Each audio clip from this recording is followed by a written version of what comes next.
Chapter 992. When everyone looked at Chu Qingyan, she was also very conflicted. She knew that everyone wanted to avenge their humiliation and capture Pang Huang. Capture the leader first, then the Southern Song army could only surrender. However, this was the Big Ice Cube's order. Although the general was outside, the monarch's orders were not always accepted. However, she believed that the Big Ice Cube had his own ideas. He must have his reasons for giving the order. Thus, under everyone's nervous gaze, Chu Qingyan held the white paper tightly and said resolutely, "We will not move and listen to the commander's orders. This is not the time to care about personal grudges. Everyone, put away your weapons and wait on the side. If you see the Southern Song army, wait for orders. Do not be impulsive." Although everyone was a little disappointed, they still obeyed the order. At this time, young Master Chu was right. They had to listen to the commander's orders. They believed in any decision of His Highness. Soon, Pang Huang's people arrived at the foot of the mountain where Chu Qingyan led the army. They looked around vigilantly, but there were no obstacles or ambushes. Reiluo was very puzzled. "Your Highness," according to the scouts, "there is an army led by Chu Qingyan here. Why is there no one here?" "Your Highness, be careful of traps," another soldier reminded him. Pang Huang nodded. "Be alert, be careful, and move forward quickly." "Yes." Seeing Pang Huang and his men escape from right under their noses, Chu Qingyan could feel the anger of the soldiers behind her as they gritted their teeth. She could understand this anger. Along the way from Jiangnan, she saw many people who lost their homes and loved ones because of the war. They were in so much pain that they wished they were dead. Most of these soldiers came from the common people. Those who lost their homes and loved ones were their parents, brothers, and sisters. So, how could they not feel hatred when they saw their enemies in front of them? Chu Qingyan didn't know how to comfort these soldiers. She would only know the reason after meeting up with the Big Ice Cube. At this time, Pang Huang had successfully left the mountain forest with his people. At this time, they were still a little confused. How could it be so smooth? Weren't the pursuers hot on their heels? How could they disappear in the blink of an eye? Pang Huang was also at a loss. At this time, Reiluo received a letter and immediately passed it to him. As soon as he saw the cover, he knew that it was written by his father. Without hesitation, he opened it to read. There was a long paragraph written on it. The gist of it was, "I heard that you are seriously injured, and your army has been defeated one after another. You have also fallen into a trap. I only have you left. If anything happens to you, the country will have no successor. Therefore, I have written a letter of peace to the Sichuan Emperor, promising that I will not invade for 10 years. They will not make things difficult for you. Therefore, you must come back quickly." The corners of Pang Huang's eyes twitched. He never thought that his imperial father would do such a thing. He had never surrendered to anyone in all these years, but at this critical juncture, his imperial father had already done it. What else could he do? Reiluo also saw the words above, and let out a long sigh of relief. The battle had finally ended. Although it looked a bit dejected, at least they weren't completely wiped out. "Your Highness, His Majesty is right.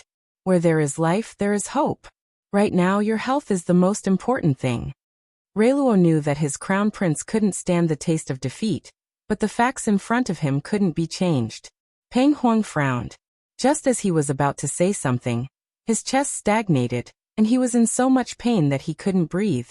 Reiluo saw blood flowing from the corner of his crown prince's mouth, and cried out in alarm to call for a military doctor. Pang Huang's ears were full of clamor, but he couldn't hear anything. His imperial father wasn't wrong. He was already an arrow at the end of its flight. If he continued to be so stubborn, he was afraid that the Southern Song army would fall in the Sichuan. He couldn't take this risk. "Reiluo." Pang Huang wiped the blood from the corner of his mouth, and looked at his subordinate's worried expression. He slowly said, "Issue an order for all surviving troops to withdraw from the Sichuan." Reiluo's eyes lit up and he immediately bowed. When the Southern Song soldiers heard that they could return, they couldn't hide their excitement. Pang Huang looked at the Sichuan territory in front of him. He was unwilling, but there was nothing he could do. At this moment he suddenly felt something and turned his head. His line of sight fell on the red on top of the mountain. The two of them looked at each other. Peng Huang read the coldness in her eyes. He knew that she didn't have a good impression of him, but he still curved his lips into a smile. Although he suffered a double loss on this trip, it didn't seem like he didn't gain anything. For a gentleman to take revenge, 10 years is not too late. This crown prince is looking forward to meeting you again. Seeing Peng Huang's army slowly disappear from sight, Chu Qingyan withdrew her troops and returned to the army with Turin. Along the way, she was full of questions, but she didn't show it on her face. She and Turin hurriedly returned to the camp. When they opened the curtain, they found that all the soldiers had returned. She and Turin were both stunned. Shouldn't these people be chasing after the other Southern Song armies? Why were they here? At this moment, the dozens of soldiers were also confused when they saw the two of them. Thus, everyone was puzzled and waited for their commander to explain. After a while, Xiao Su brought Hualing into the tent. "Greetings, General." Everyone saluted. "No need to be so polite. I called you all back this time because I have something important to announce." Xiao Su sat down and went straight to the point. Everyone was anxious to ask questions, but when they heard this, they immediately pricked up their ears and seriously listened. Xiao Su looked at everyone and said in the same tone, "The Southern Song King submitted a peace treaty a few days ago. He said that he's willing to withdraw his troops and not invade our country for 10 years. In other words, we won this war." When these words fell, everyone looked at each other in dismay. They didn't show much joy. Feng Lu stood up and said with a conflicted expression, "Your Highness, can't we beat the Southern Song army until they cry for their parents and return to their nest?" To suddenly stop and accept their challenge, this general feels a bit uncomfortable. With Feng Lu speaking up, everyone else also stood up. "Your Highness, this general is also somewhat unconvinced. Why did the Southern Song people invade us, destroy our homes, and hurt our loved ones? Why did they refuse to fight after we attacked them? This is unfair. If we don't beat them up, this general won't be able to calm down." "That's right. We can only take a beating and can't fight back. It's sullen. Your Highness, who cares about their peace treaty? Let's fight. We'll give them a taste of their own medicine. We'll flatten the Southern Song army. Let's see if they dare to invade other people's homes again." Complaints came one after another. Chu Qingyan, who was originally full of dissatisfaction, couldn't help but frown when she saw this situation. Chapter 993. These soldiers were all hot-blooded men. They were different from the civil officials in the imperial court. If they were displeased, they would throw a punch. They wouldn't be like the civil officials who would slowly reason with them. If they liked something, they would like it. If they were angry, they would be angry.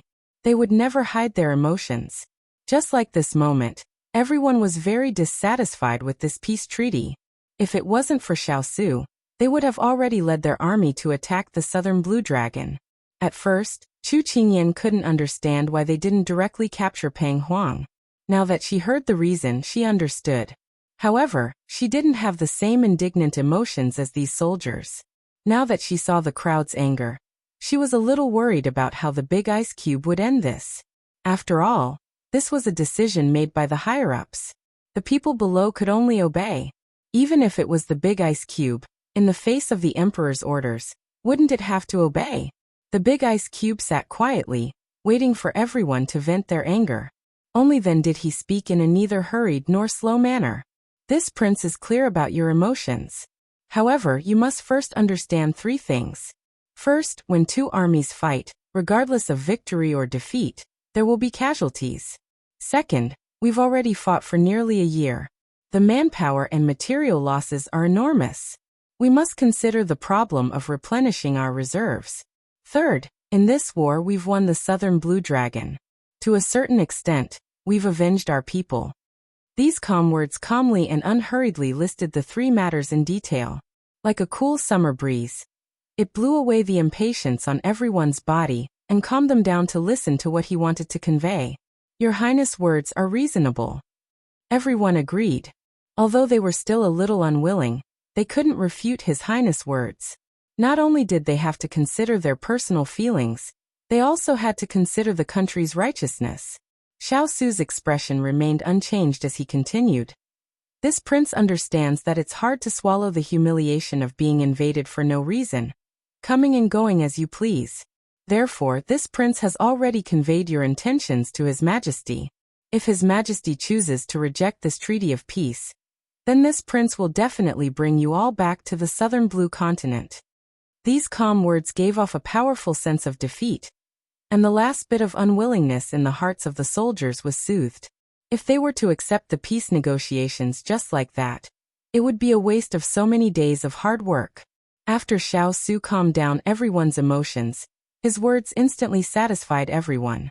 Chu Qingyan looked at the person sitting at the top of the table. Her heart was filled with emotions. To be able to see through people's hearts and know how to appease the people below, was this the typical style of a leader? The threat of the southern blue invasion had been resolved. After the meeting was dismissed, everyone left with their arms around each other's shoulders. Everyone was relaxed and unbridled, no longer as tense as before. Chu Qingyan was affected by their mood. She couldn't help but smile. She felt the pressure on her body suddenly disappear. Her whole body was sore, but her heart was very light. However, when she turned around and saw that the person behind the table was still frowning slightly, she couldn't help but retract her smile and walk towards him. Big Ice Cube, shouldn't we be happy that we defeated Southern Blue? Why do you still have that bitter look on your face? At this time, there were no outsiders in the tent. Chu Qingyan placed her hands on the table and leaned over, blinking her eyes as she stared at him curiously. Xiao Su looked at her when he heard this. She couldn't understand the emotions in his eyes. The person in front of him was looking at him mischievously and cheerfully, sweeping away the seriousness from a few days ago. He knew that she had been too tense during this period of time. Now that she could finally relax, he didn't want to bring up those troublesome matters to make her worry. It's fine. You can go back and rest. He smiled faintly at her. Hearing this, Chu Qingyan gave a soft snort and complained in dissatisfaction. This is a classic example of ordering me around when you need me, but pushing me away when you don't need me. Big Ice Cube, good job. Ian. Xiao Su looked at her helplessly. Chu Qingyan raised both her hands in surrender. Okay, I won't say any more. After saying this, she put down her hands and moved to his side. She continued to snort. Big Ice Cube, I know you're unhappy, but there's no use in keeping it in your heart. After all, this was a decision made by the higher-ups. Small shrimps like us can only be ordered around and sent away at will. Xiao Su looked at her calmly and continued to ramble on. If it were me, I wouldn't be happy either. The Southern Blue Empire had brazenly barged in. Not only did they destroy and loot, they even invaded our territory. Now that they've been defeated by us, they want to escape. Is this something that can be settled with a peace treaty? If saying sorry was useful, then why do we need the police? No, wait, do we still need constables? Chu Qingyan almost slammed the table and stomped her feet when she said something that was filled with righteous indignation. Xiao Su was originally unhappy, but because of her jesting, his temper disappeared. You're the only one who's reasonable. Xiao Su reached out and pinched her nose. The smile on his face became brighter. Chu Qingyan pushed his hand away and rolled her eyes. You say it as if you're usually unreasonable. Xiao Su smiled. Big Ice Cube, let's not frown, okay? She raised her hand and placed it on top of his mask. She gently took it off, revealing the peerlessly handsome face behind it. Then, she reached out and gently stroked his eyebrows, trying to smooth them out. There are many worries in life, but we should always smile because the more we smile, the younger we are 10 years. The last bit of gloominess in his heart dissipated because of her soft coaxing tone. Her fingertips were cool and delicate. When they touched his face, his heart immediately calmed down. Xiao Su's gaze was fixed on her. A little flame was ignited in his eyes. Chu Qingyan was about to retract her hand when he reached out and held it.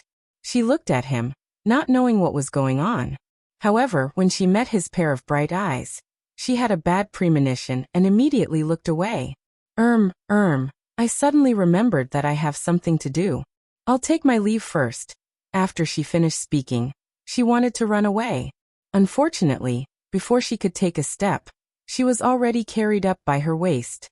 In a blink of an eye, she was already sitting on his lap. Looking at the handsome face that was getting closer and closer, she couldn't even speak coherently. Ian, do you still remember that you owe me a reward? Chu Qingyan's face was full of confusion. Do you still remember the one that you bit me before we set off? Her face was still full of confusion. It was time to collect the debt. Xiao Su bent down and kissed her lips. She was stunned for a moment. Then she couldn't help but wrap her arms around his shoulders. When the golden wind and the jade dew met, it was better than countless things in the human world. At this moment, he didn't need to figure out his imperial father's thoughts after giving him the order. He didn't need to think about how to proceed in the future. He only wanted to hug the person in his arms until the end of time. If there were too many things to consider and weigh in one's life, then there would be no meaning in living. Chapter 994. The memorials from the front lines quickly reached the hands of the Sichuan emperor. At this time, the morning court had already ended. The Sichuan emperor summoned several important ministers into the imperial study. He handed the memorials in his hands to the right and left prime ministers, and said with a serious expression, "This is a memorial sent by the King of England. Take a look." The right prime minister took it and glanced at it. A strange expression flashed across his face, and then he passed it to the other ministers. He was silent for a few moments.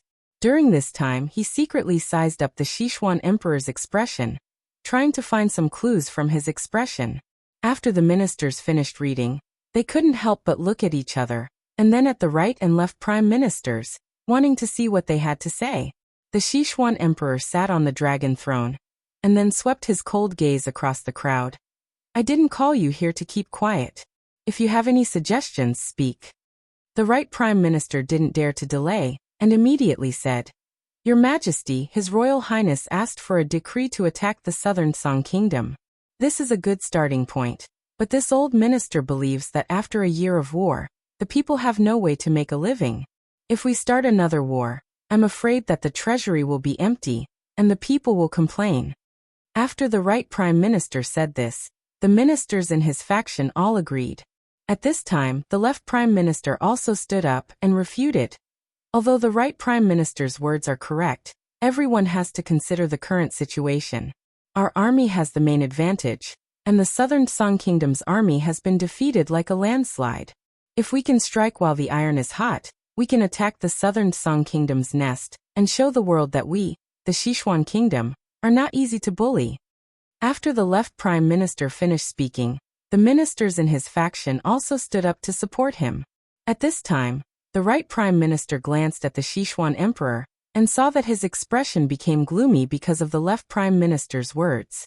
The right prime minister had an idea, so he let go of his hands and feet, and turned to the left prime minister. The left prime minister's words are wrong. Now that the southern Song Kingdom has already submitted the peace treaty, if we reject it, how will the world see us? We are a nation of etiquette. Don't be like the southern Song Kingdom, shouting war all day. These words were somewhat insinuating that the left prime minister was originally a military general. The ministers present all gave the left prime minister an ambiguous look. Even the West Xian emperor gave the left prime minister a dissatisfied look. Because of these words, the left prime minister was a little. Sichuan emperor, this old minister felt that we should accept the southern Song Kingdom's peace treaty. That way, we have one less enemy and one less friend. That way isn't it the best of both worlds? Of the emperor. Of friends. Of emperor his. The left prime minister still wanted to say something, but the West Xian emperor had already made his decision. Right prime minister's words are reasonable. Alright, let's do it this way. Now we can write a decree for the three armies to return to the capital to receive their rewards. The Sichuan emperor's words were firm, and the left prime minister's faction couldn't say anything else. They all bowed their heads and praised, "Your Majesty is wise." The left prime minister turned, and saw the left prime minister smiling like a fox. He couldn't help but feel depressed, and left the imperial study with several ministers. After they left the palace, the ministers who followed Prime Minister Swa all looked surprised. Minister A said. Left Prime Minister, this humble subject thinks that His Majesty doesn't really want to pursue the enemy. Why did he ask us to discuss this matter? Another minister said. You still don't understand? His Majesty just wants to borrow the left Prime Minister's mouth to make this decision. Minister A continued. That's reasonable, but this humble subject still doesn't understand. Why didn't His Majesty let His Royal Highness pursue the enemy? To solve the problem of the southern Song Kingdom? If they recuperate in the future, it's very likely that they'll come back with an army. The left Prime Minister snorted. The King of England has already made too many contributions. His Majesty doesn't want the King of England's contributions to overshadow the fourth prince's. That's why he stopped him. The ministers looked at each other, and their faces showed reluctance. His Majesty was so biased. No one else could be so biased. At this moment, only the Sichuan Emperor and the right Prime Minister were left in the imperial study. The Sichuan Emperor stroked his beard and looked at the right Prime Minister calmly. This time, the King of England has made a great contribution. I'm afraid that he'll win the hearts of the people even more than before. Taking action at a time of crisis and saving the people from fire and water. What could be more memorable than this? The right Prime Minister couldn't figure out His Majesty's thoughts, but after all, he was a cunning old fox who had been in court for many years. He thought for a moment and then said, Your Majesty, His Royal Highness is more intelligent than others.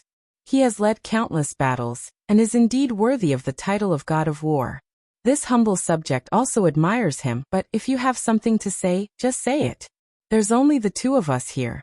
Even if you say something wrong, I won't blame you. The Sichuan Emperor waved his hand, indicating for him to continue.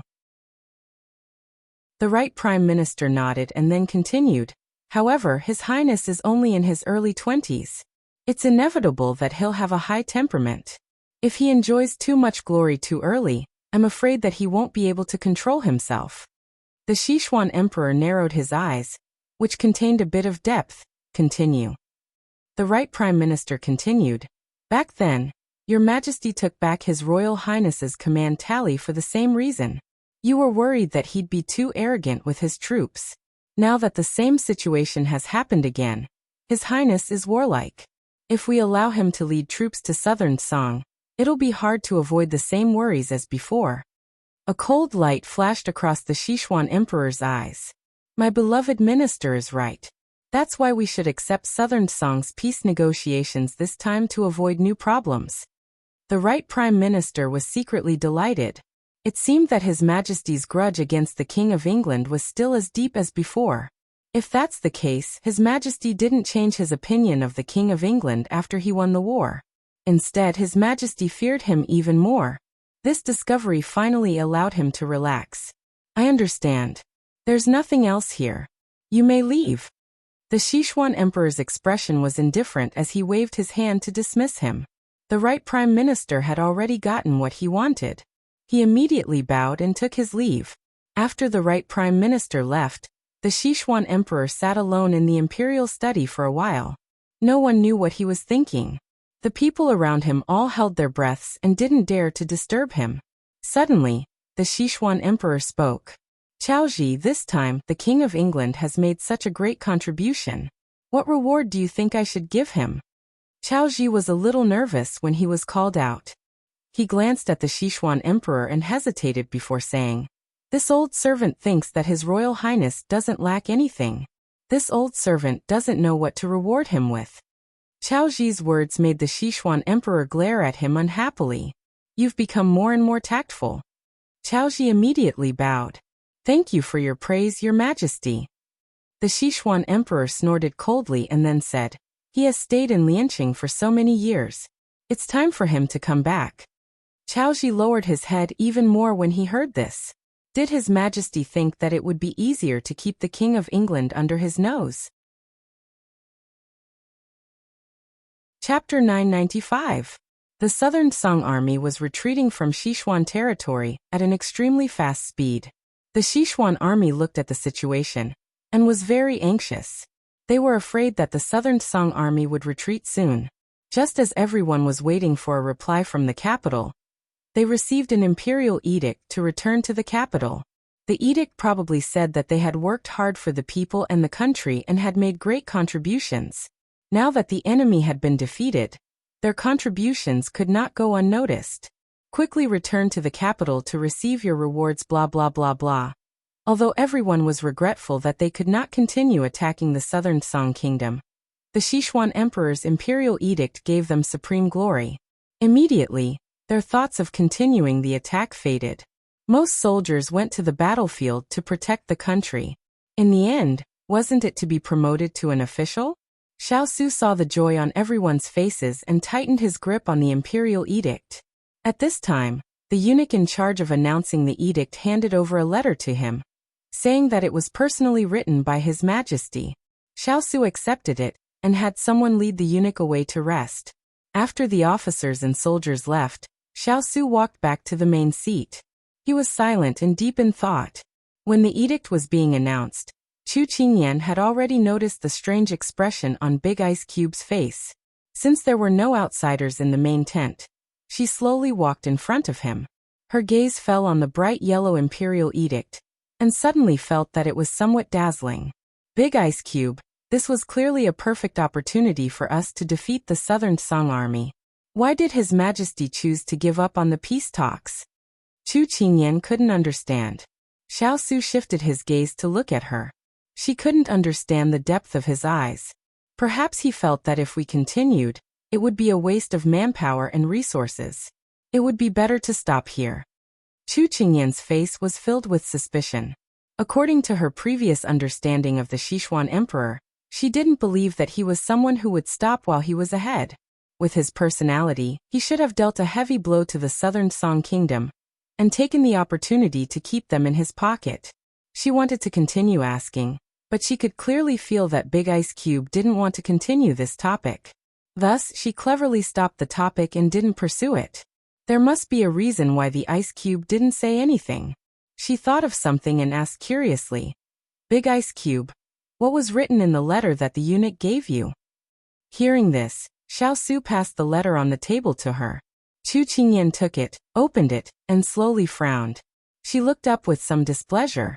"You want us to go back to the capital?" Xiao nodded.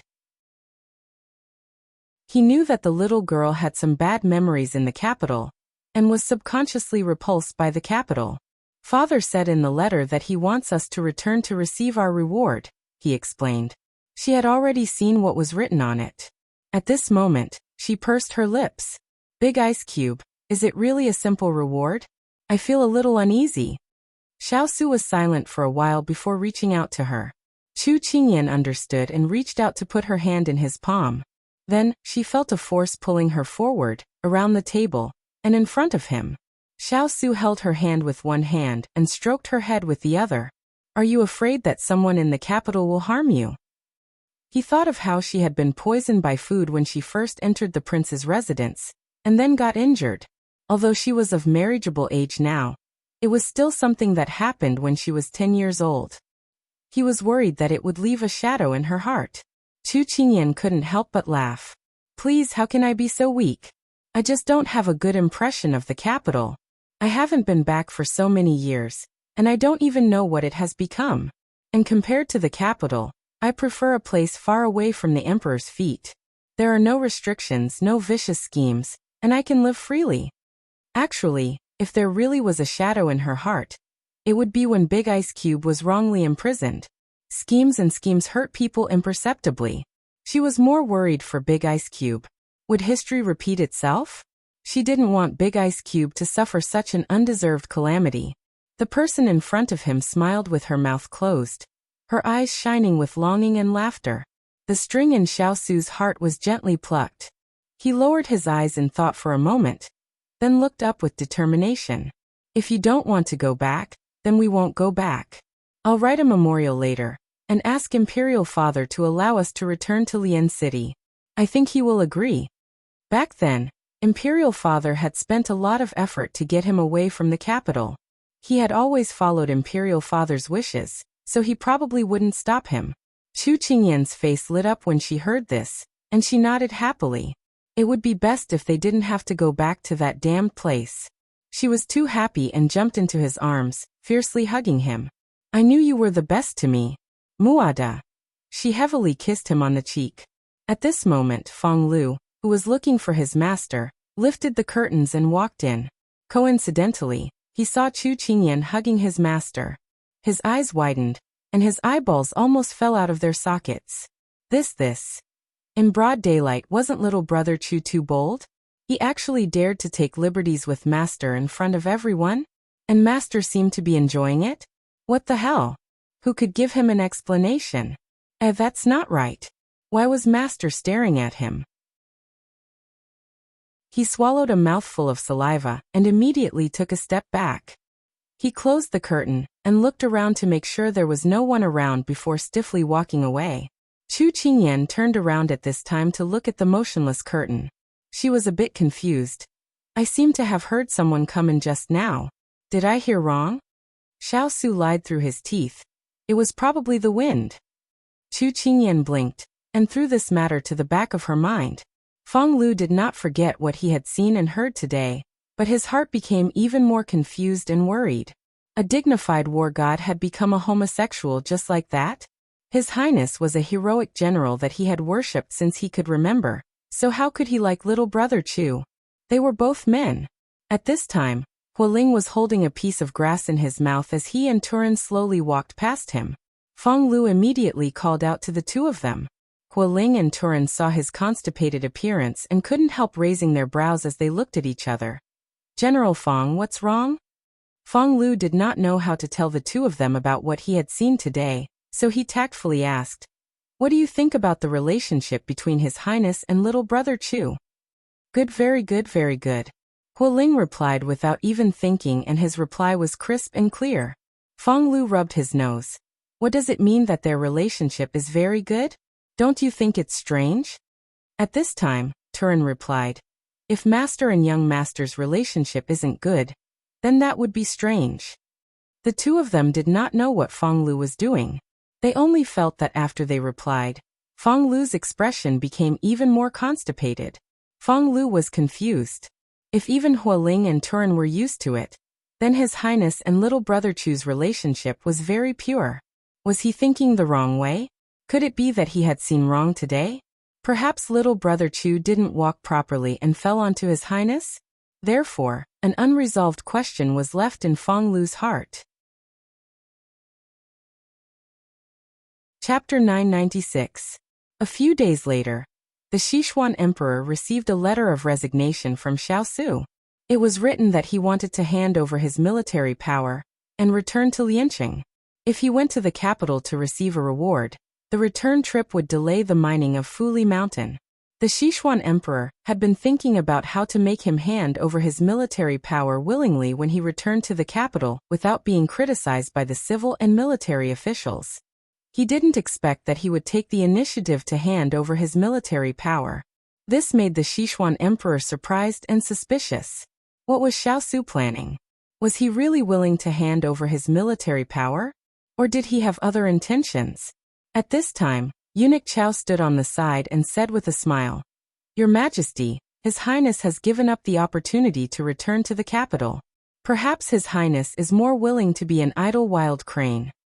The Sichuan Emperor looked at Xiaoji coldly and said, You seem to be talking too much today. Eunuch Xiao immediately lowered his head and didn't dare to say anything else. In Xiaoji's eyes, he had seen the King of England since he was born. He also knew a lot about the King of England's character.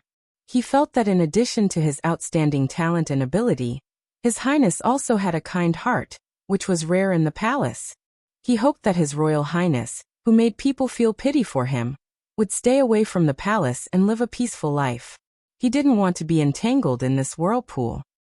He believed that as long as His Majesty was willing to let His Highness go, he would not threaten the Sichuan Empire. But if His Majesty insisted on making things difficult for him, he didn't know what His Highness would do. So when he saw His Majesty's expression waver, he had the courage to say these words. But the Emperor's heart was unpredictable. He didn't know what decision His Majesty would make. In the Lord's mansion, Xiao Ho's fingers pinched the information he had just received. He curled his lips, but when the smile reached his eyes, it turned cold. In the end, Imperial Father did not allow Xiao Su to lead the troops to continue fighting. At this time, a strategist named Lin Jiangdong, who had followed Xiao Ho, stepped forward and said, "Lord, I believe that the reason His Majesty does not want Xiao Su to continue fighting is that he does not want too much military power to fall into his hands. After all, when a general is outside, he does not obey the orders of the emperor. If Xiao Su wants to support the army as king, with his reputation among the people and his prestige in the army, it is not impossible." Xiao Ho chuckled. "This imperial father of mine wants people to beat the dog, but he also wants to let him go. It's really funny." After all, in the court, Xiao Su is the only one who can contend with the Prince of Nansong. Lin Jiangdong shook his head. "I don't know when my brother, the emperor, will be unable to endure being used by my father again and again. When will I, the emperor, be able to resist? If that day really comes, then I can watch from the sidelines and reap the benefits." Xiao Ho supported his chin with his hand, his eyes full of anticipation. Lin Jiangdong thought for a moment, and a light flashed in his eyes. "Lord, who knows how long it will take for the two of them to clash? Why don't we take the initiative to give them a push? Since it will happen sooner or later, why don't we let it happen earlier?" "What does Sir Lin mean?" Xiao Ho was interested when he heard this. His gaze was fixed on the person in front of him. Lin Jiangdong said, "Today this one heard that His Majesty received a letter from the King of England. The King of England wants to directly return to Lian City and not enter the capital." "There's such a thing?" Xiao Ho raised his eyebrows. Lin Jiangdong nodded. "That's right. This news came from the palace, but His Majesty hasn't given a clear answer yet." Xiao Ho raised his hand to rub his chin. This was a bit interesting. "Your Highness, if His Majesty allows the King of England to return to Lian City, then this thorn in his side will always exist.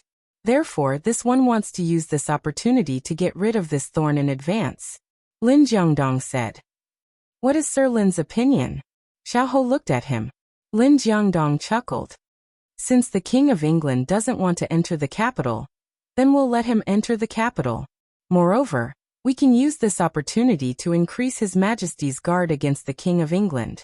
Previously, we had a short cooperation with the Prince of Nansong.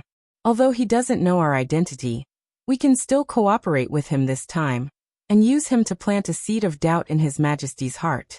When the seed sprouts, we can watch from the sidelines as His Majesty personally deals with the King of England. When two tigers fight, one is bound to be injured." As soon as Lin Jiangdong said this, Xiao Ho quickly understood. He smiled and nodded as he praised.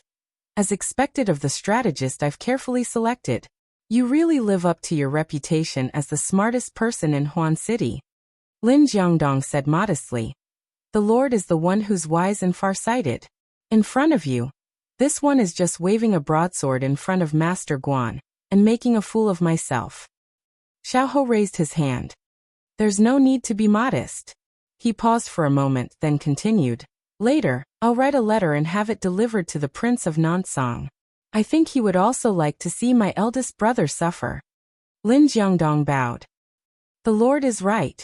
I think the Prince of Nansong hates the King of England to the bone." "Good, then let's do that." Xiao Ho slightly lifted the corner of his mouth, revealing a cold smile. At this time, the peace talks between the two countries were settled. The Southern Blue Army breathed a sigh of relief. At this time, in a temporary tent in the forest, Peng Huang was receiving treatment from the military doctor. His expression was slightly painful. Silver needles were inserted one after another, causing him to tremble in pain. He had been practicing martial arts for so many years, but he had never been injured so seriously. When he thought of this, when he thought of his defeat, he hated Xiao Su even more. If it weren't for Xiao Su, he wouldn't be in such a sorry state. He was like a drowning dog that everyone wanted to beat. Just as Peng Huang was feeling depressed, Reiluo quickly walked in. "Your Highness, there's a secret letter. It seems to be from the person behind the Sichuan army." Peng Huang heard this and opened his eyes. After the military doctor removed all the silver needles, he took the letter. He frowned and opened it, only to see a paragraph written on it. The general idea was that if Xiao Su didn't have a good time, He would pretend to harass the citizens of the city and provoke him into sending out troops. When the time came, when the higher-ups blamed him, he would be accused of disobeying the imperial edict. This would also cause the emperor of Xixian to be wary of him, causing Xiao Su to have no place in the capital. After Peng Huang finished reading the letter, he chuckled. This person seems to hate Xiao Su to the bone. He even came up with this kind of scheme. However, to use me as a tool. Does he really think I'm made of mud? What does your highness mean? Reiluo also finished reading the letter. He felt that this person was bold to use his crown prince so blatantly. Peng Huang pondered for a moment, then said, If you want to cooperate, that's fine. However, I have a condition. Before cooperating, you have to show your sincerity. Tell me who he is, then I'll decide how to cooperate. When Xiao received the message, his lips curled into a smile. Good, I agree to this cooperation. After that, no one knew what conditions were written in the letter. However, Xiao and Peng Huang had secretly formed an alliance. Chapter 997. Empress Liang had learned a lot about the front lines through her older brother. Today, she summoned the left prime minister to Chaoyang Palace. Why is Su unwilling to return to the capital? Doesn't he know that this consort has done so much in hopes that he can return to court, so that he will have a better chance in the future? How did this consort give birth to such an unfilial son? Empress Liang was filled with anger. As soon as she saw her older brother, she vented it all out. The left prime minister was helpless against his younger sister's irritable temper. He weakly comforted her. Don't be angry. His Majesty hasn't given a response yet. Empress Liang sneered. This is probably what His Majesty wants. He wants this son to get as far away as possible. Out of sight, out of mind. Younger sister. Although he had been in court for many years, when he heard his younger sister's rebellious words, he couldn't help but be shocked and angry. Empress Liang felt that she had misspoken, but she couldn't take it lying down. She couldn't accept that her years of hard work had been wasted halfway. Older brother, you know that I've endured humiliation for Su, for so many years. Seeing that he's about to come back, my heart is about to settle. Suddenly he's doing this to me. How am I supposed to stand in the harem? What about our Liang family? A few days ago, Consort, you even ridiculed me in front of my face. I can't take this lying down. Seeing that her older brother was angry, she began to use a handkerchief to wipe the corners of her eyes. She was about to cry. Seeing this, the left prime minister couldn't help but sigh. Younger sister, as your older brother, I'm not scolding you, but you need to change your temper. Otherwise, how can you keep His Majesty's eye among the 3,000 beauties in the harem? Empress Liang had an opinion on this, but she couldn't say it out loud. She could only frown and sulk. Prime Minister Zhou narrowed his eyes and continued. Actually, His Highness' request is not surprising. He is used to being idle outside and doesn't like the restrictions in the capital. And it can be seen that His Highness has no intention of fighting for power. But we can't let him go like this. Otherwise it will be detrimental to our plan. Empress Liang nodded in agreement. She raised her eyebrows and said, I don't know how I gave birth to such an unambitious son. Look at that bitch Consort Yu's son. Although he can't compare to Su in any way, he's more obedient than Su and won't disobey his parents. What about Su? No matter what I say, he will do the opposite. When I say east, he goes west. This time, we can't let him continue like this. Even if we have to tie him up, we have to tie him up and bring him back to the capital. That's right. His Highness is too willful. Ministers shook his head in disappointment. Empress Liang's anger rose again. She narrowed her cold eyes and said, Then what should we do now to make His Majesty reject his request? Ministers pondered for a moment, then said, I guess we can only rely on you to whisper pillow talk to His Majesty. If His Majesty agrees to His Highness' request, you can change your words. After all, you haven't seen His Highness for almost 5 years.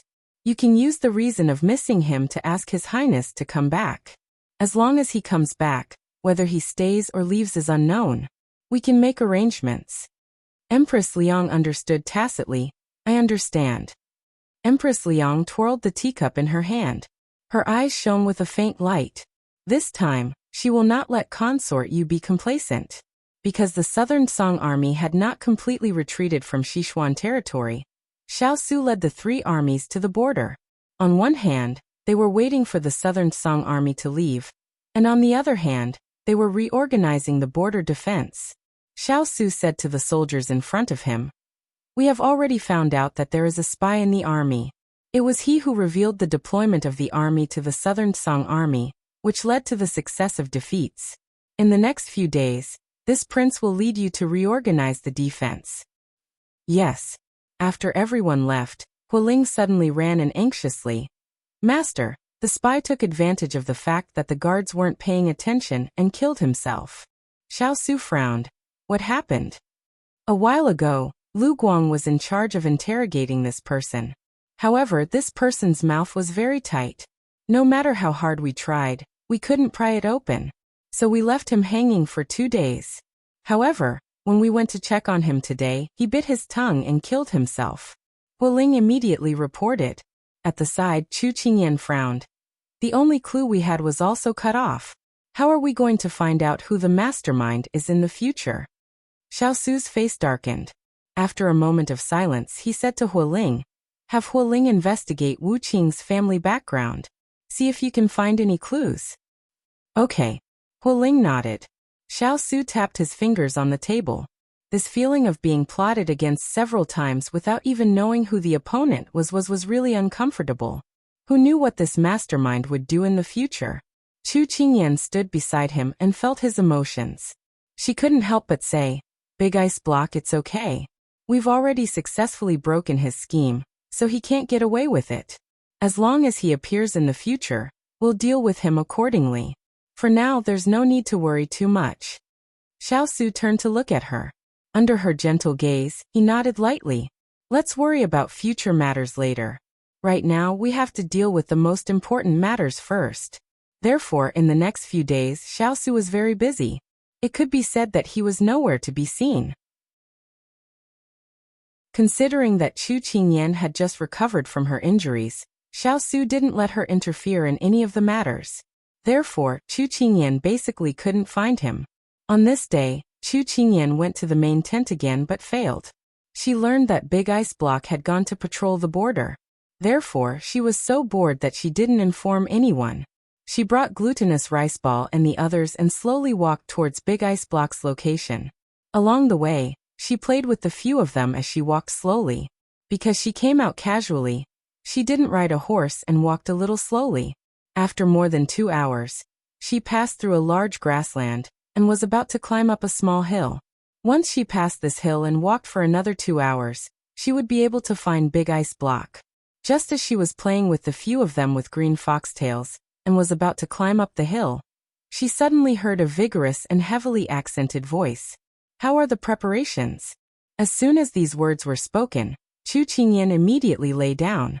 She made a hand gesture, and the few of them immediately stopped playing and lay down obediently. This voice was somewhat familiar. Because she had fought with the Southern Song army a few times, Chu Qingyan quickly recognized that the speaker was a Southern Song person.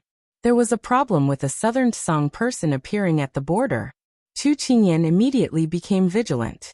The troops have already been gathered and are now heading towards the nearest town to the Sichuan border. In less than an hour, Xiao Su will receive the news. At that time, we will fall into His Highness's trap. Ha ha ha. Someone replied. The person who spoke first said with satisfaction, "Very good. When we succeed this time, we will be able to vent our anger. His Highness the Crown Prince is wise." That is, Chu Qingyan lay on the ground. She didn't know what they were planning, but she knew that it wasn't something good. She frowned. Chapter 998. The people on the slope chatted for a while before leaving. Chu Qingyan felt her way to the top of the slope, but they were already nowhere to be seen. She thought that she should let Big Ice Cube know about this first to give him a warning. However, she was still some distance away from the border. Even if she used her qinggong, she wouldn't be able to make it in time. At this time, Glutinous Rice Ball and the others were circling around her feet, squatting on the ground and watching her. Chu Qingyan came up with a plan. She squatted down and tore off a piece of her clothes. Then, she grabbed a leaf from the side and crushed it to write something on the cloth. After she finished writing, she whistled and Xiao Hai, who was circling in the sky, immediately flew down. She handed the cloth in her hand to Xiao Hai. "Help me bring this letter to His Highness. Please, Xiao Hai." Xiao Hai held the cloth in its mouth and flew up into the sky without saying anything. It flew towards the border and quickly became a small dot in the sky. Chu Qingyan didn't dare to delay. She called a few others and immediately headed towards the border. At this time, Xiao Su was patrolling with Hualing and the others when someone suddenly came to report. "Lord, someone just saw an army from southern Song heading towards a nearby village. They were aggressive and seemed to be planning to attack the people." Everyone was shocked when they heard this. Feng Lu said, "Your Highness, didn't southern Song hand over a peace treaty? Why would they dare to attack the people at this time? Could it be that they want to provoke a war between the two countries?" "I already said that southern Song went back on its words. It's easy to change mountains and rivers, but it's hard to change one's nature. Let this subordinate go and capture them." Hualing couldn't hold back his temper and prepared to take action. Xiao Su frowned at this time. He felt that there was something wrong with the timing of southern Song's actions, but he couldn't tell what was wrong. Turan said from the side, "Master, what should we do now? They dare to attack the village so brazenly. We can't just sit by and watch. Let's send troops to capture them first." Feng Lu was full of anger. He had long found them an eyesore. Why didn't they scram back to their southern Song? They actually dared to help the enemy in the Sichuan. Xiao Su nodded. "Protecting the people is more important." Feng Lu, Hualing, lead a group of people and set off immediately. Before Xiao Su could finish his words, he heard Jin Xian exclaim in surprise, "Isn't that little Hai? Why is it here?" These words instantly attracted everyone's attention. They saw that the black dot on the horizon was slowly growing larger, and then it was descending in their direction. Xiao Hai found Xiao Su and flapped its wings, flying in front of him. When Xiao Su saw that it had something in its mouth, he couldn't help but stretch out his hand. He saw that it handed the cloth in its mouth to him. Xiao Su took a closer look and saw that it was just a piece of cloth. He looked at Xiao Su with some doubt. At this time, Hualing tilted his head and smiled. "Why isn't Xiao Hai properly staying by the young master's side and picking up a rag for? Isn't this the cloth that young master is wearing?" Turan was surprised. Jin Xian exclaimed, "Look, there seems to be writing on this cloth." Xiao Su had recognized that this was the clothes that the little fellow usually wore, so he took it. Now that he heard this, he turned the rag over and saw that there were a few words written on it. "Southern Song Raid. I'm afraid it's a trap." A few other people also gathered around and muttered the same sentence, all of them revealing a surprised expression. "Southern Song Raid. Does it mean to attack the village?" Feng Lu asked with furrowed brows. "It's possible." Turan nodded. Hualing was confused. How does young master know about the Southern Song army attacking the village? Everyone looked at little Hai. At this time, little Hai was already preparing to fly back into the sky, but when she felt their gazes, she turned her head and ignored them. "Troubling this prince to deliver a letter to you is already a supreme honor. This prince is tired now and needs to rest. Don't bother this prince. Everyone." Xiao Su clenched the rag in his hand. The little fellow tore off her clothes to deliver a letter. It must be an emergency, otherwise she wouldn't have done so. He pondered for a moment. Chuyan means that the Southern Song army's attack on the village might be a conspiracy. This made this prince think of something. Her Majesty just ordered us not to make things difficult for the Southern Song army. If at this time, our army and the Southern Song army clashed, then we might be accused of disobeying the imperial decree. When Xiao Su said this, everyone came to a realization. They only remembered the hatred with the Southern Song army, but forgot about the stakes involved. They couldn't help but look at each other. So the Southern Song army's move is to blame the guilty party first and make us infamy? But this subordinate doesn't understand. What's the point of doing this? Could it be that they want to provoke a war between the two countries? Feng Lu was puzzled. Feng Lu wasn't the only one who didn't understand. Almost everyone present couldn't understand. Only Xiao Su's mind was as clear as a mirror. Perhaps only he knew what Peng Huang's plan was. His imperial father was suspicious of him. If he fought with the Southern Song army at this time, even if it was justified, his imperial father would think that he didn't obey the imperial decree and was looking down on him, because those in power liked their subordinates to be obedient. Everyone talked for a long time, but they didn't know what to do.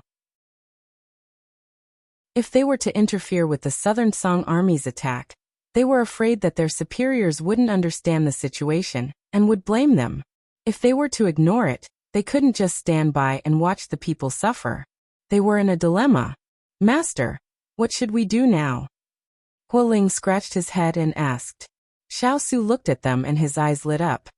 If you want to solve this problem, it's not that there's no way. What way? Everyone was surprised. As long as it's not the Sichuan army, anyone can do it. Xiao Su's lips curved up slightly. At first, they couldn't wrap their heads around it, but they quickly understood. Master, what you mean is that if we don't wear our military uniforms, no one will know who will appear? Turin's eyes lit up and asked. That's right. Xiao Su nodded, then said, Feng Lu Jin Xian. The two of you order a group of soldiers to take off their uniforms and disguise themselves as bandits. Pretend to rob a village, and if you encounter the Southern Song army, immediately start fighting. Feng Lu and Jin Xian bowed their heads and accepted the order, then immediately left. Soon, a group of soldiers and horses left the military camp. Hualing looked at the direction the group left and couldn't help but sigh. Fortunately, young master is here. Otherwise, if we were a step late, we might have fallen into the enemy's trap. Turin nodded. Young master always appears at the right time. Xiao Su listened to the two's praise, and the corner of his mouth couldn't help but curl up slightly. At this time, a familiar voice appeared behind them. Are you guys talking bad about me? Hualing turned around and laughed. Speak of the devil, and he will appear. Young master, we are praising you. Chu Qingyan patted the grass off her body and glared at him. If I find out that you guys are talking bad about me behind my back, be careful of your necks. How would we dare? Hualing said with a grin, then pulled Turin and the others away, so that they wouldn't be lanterns for their two masters. Chu Qingyan watched them flee, and felt that it was very funny. She turned around with a smile, but she was met with a pair of deep and beautiful eyes. Chapter 999. There was a clear stream in his eyes, and she was like a pear blossom reflected in the spring water. Chu Qingyan tilted her head and smiled at him. Xiao Su was still thinking about what happened just now. Seeing her bright smile under the sunlight, he was caught off guard and his heart trembled slightly. The haze in his heart was instantly reflected by her bright smile, and disappeared without a trace. What are you smiling at? Xiao Su walked towards her slowly. Chu Qingyan was still smiling.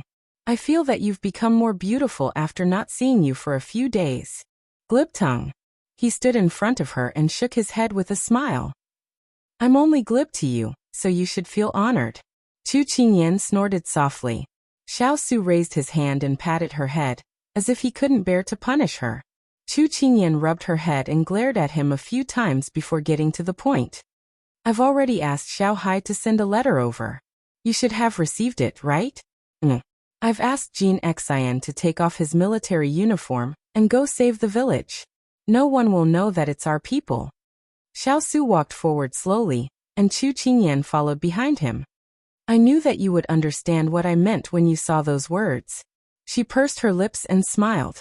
This was called telepathy. Xiao Su was infected by her smile, and also revealed a smile. You're very smart. Of course. Chu Qingyan replied bluntly. Xiao Su smiled. Tell me what happened. Chu Qingyan didn't delay and immediately told him what she heard on the hill. Then she said, Big ice block, this Peng Huang really doesn't give up. Even if he dies, he wants to drag someone down with him. Fortunately, we defeated his wild ambition in one fell swoop. Otherwise, the consequences would be unimaginable. Xiao Su was silent for a while and looked at her. I don't think this plan is his style. Chu Qingyan was taken aback. After pondering for a moment, she couldn't help but nod in agreement. You're right. Such a sinister move doesn't seem like something he would do. Perhaps someone is advising him. I suspect it's someone who worked with him before. This was because whether or not he defied the imperial decree had nothing to do with Peng Huang. However, the person who was secretly cooperating with him was different. Who was this person? Xiao frowned deeply. Chu Qingyan saw his habitual frown. After looking around to make sure no one was around, she secretly grabbed his hand and gently tugged on it. Don't think too much. If the person behind this wants to deal with you, they will make a move sooner or later. Let's just wait for them to show up. Don't worry too much, or else you'll waste your young life. Her words were like a stream of clear spring water, drenching the anxiety in his heart. He replied in a low voice, "All right, I'll listen to you." This magnetic, pleasant, and doting tone made the corners of Chu Qingyan's lips curl up uncontrollably. She felt that her boyfriend's charm was off the charts. Big Ice Cube, let me share a few happy things with you. The skincare line we sell has been receiving a large number of orders recently, and it's getting more and more famous. Gradually, it's spread from Jiangnan to Sichuan. Xiao complained to me that she's too busy with orders, but she also plans to open a few branches in various big towns. She's really more of a money grubber than I am. Also, the businesses that Jin Ling and Xiaohuan help me manage, such as Wholesome Food and Delicious and Drunken River, are gradually improving. Especially Happy Carefree and Cornucopia, they're going smoothly and are attracting more and more people. I can feel the silver flowing into my pockets continuously now. And the person in front of him seemed to have fallen into the eyes of money. She danced with joy, obviously very happy. You're doing very well, Xiao said sincerely. At first, he thought that she only entered the business world to pass the time because she was bored. Later, when he found out about her plans, he was very moved. Now, seeing that she had achieved results, he was sincerely gratified. Although the little fellow was usually lazy, once she decided to do something, she would go all out. This was something that he admired very much. Big Ice Cube, wait for me for a while more. In the future, we won't be afraid of anything. She took his hand and looked up with a smile. Not afraid that when the time comes, without the title of Marquis, we won't be able to support ourselves. Not afraid that when the time comes, we'll be besieged on all sides and become enemies, and we won't have the power to fight back. She had to give the most foolproof guarantee for these two outcomes that she didn't want to foresee the most. Xiao rested his chin on the top of her head and smiled emotionally and gently. Don't give yourself too much pressure. Remember, your future husband is not a soft rice guy. Future husband. These 5 words, when heard, really made one's heart warm and shy. Big Ice Cube, do you think His Majesty will agree to let us go back? She blinked her eyes and wrapped her arms around his waist. Her face was pressed against his chest as she asked this. Because the Big Ice Cube had chosen a hidden place, she wasn't afraid of being seen by others, so she boldly hugged him. I don't know, but I hope that he will agree. I want to get rid of the word future as soon as possible. He revealed a gentle smile.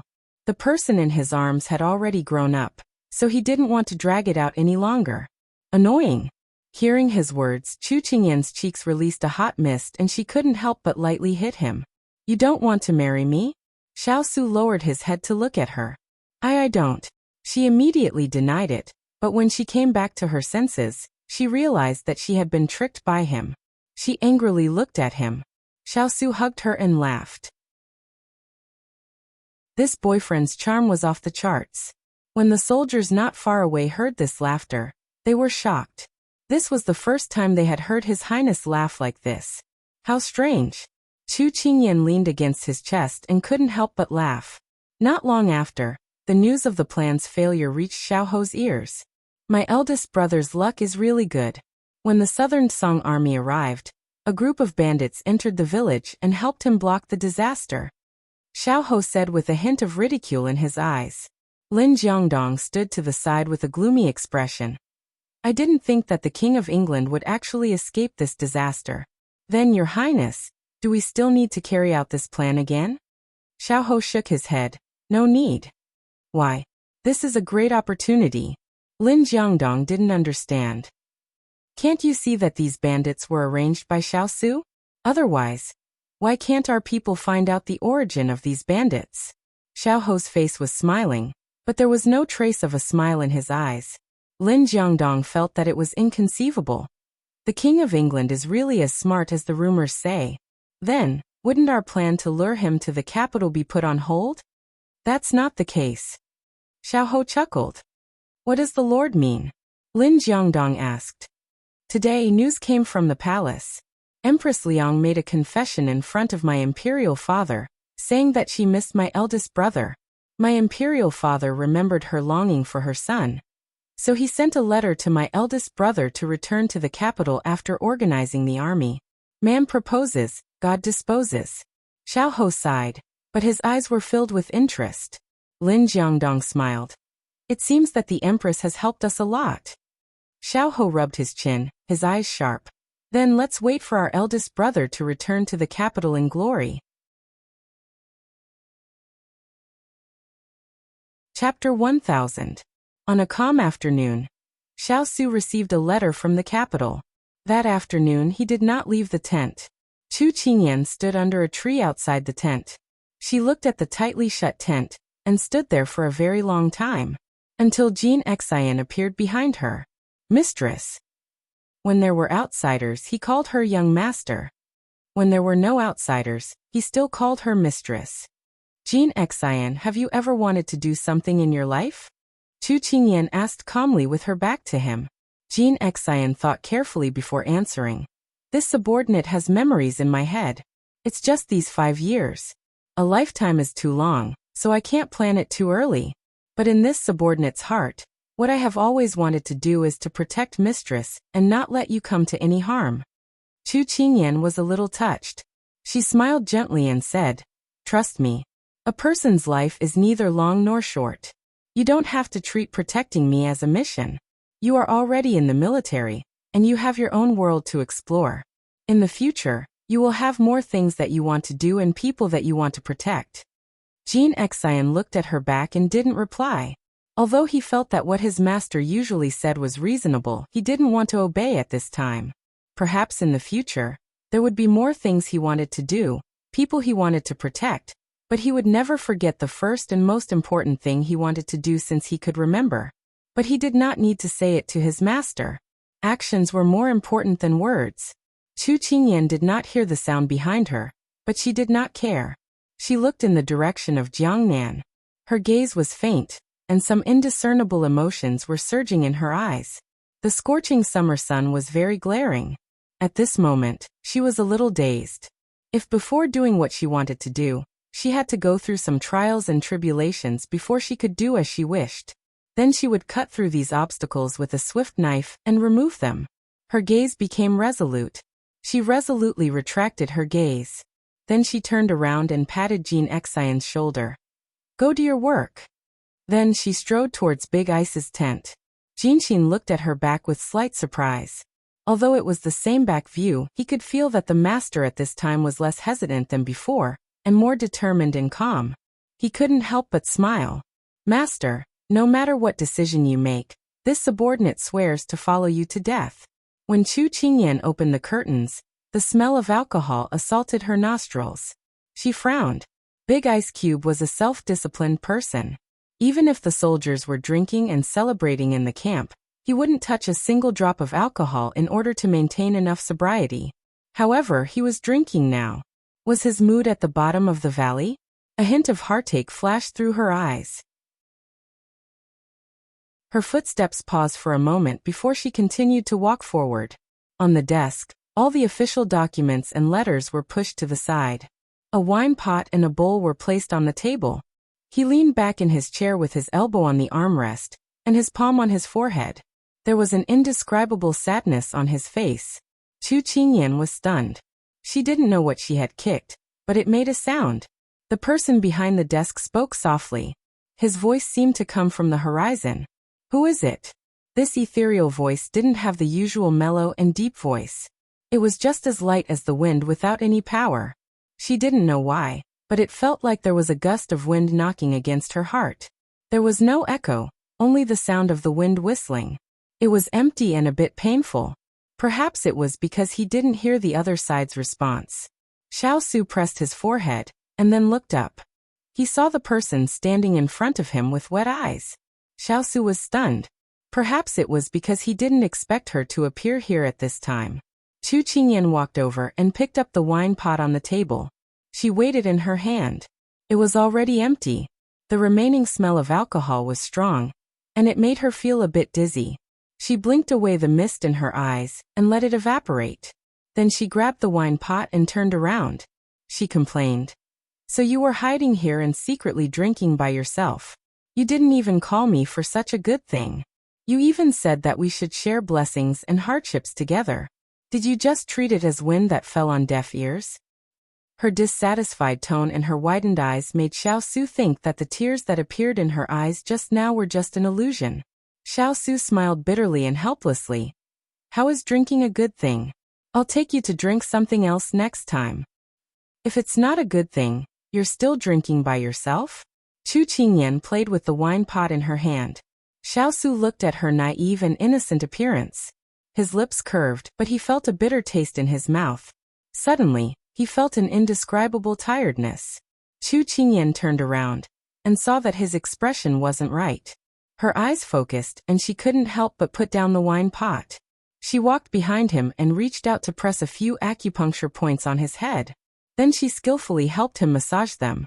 Because of her massage, his spirit was much better. But right now there was something on his mind and he didn't know how to tell the little fellow. He couldn't help closing his eyes and silently thinking. His brows unconsciously furrowed again. Chu Qingyan knew what he was worried about. Seeing the creases on his brows, she gave a faint sigh in her heart. Then she spoke in a light tone.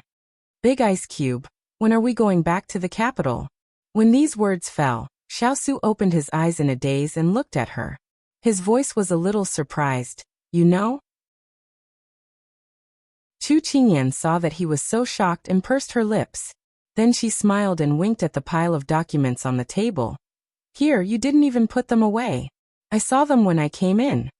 Xiao followed her gaze and saw that the letter he was reading today had not been folded yet.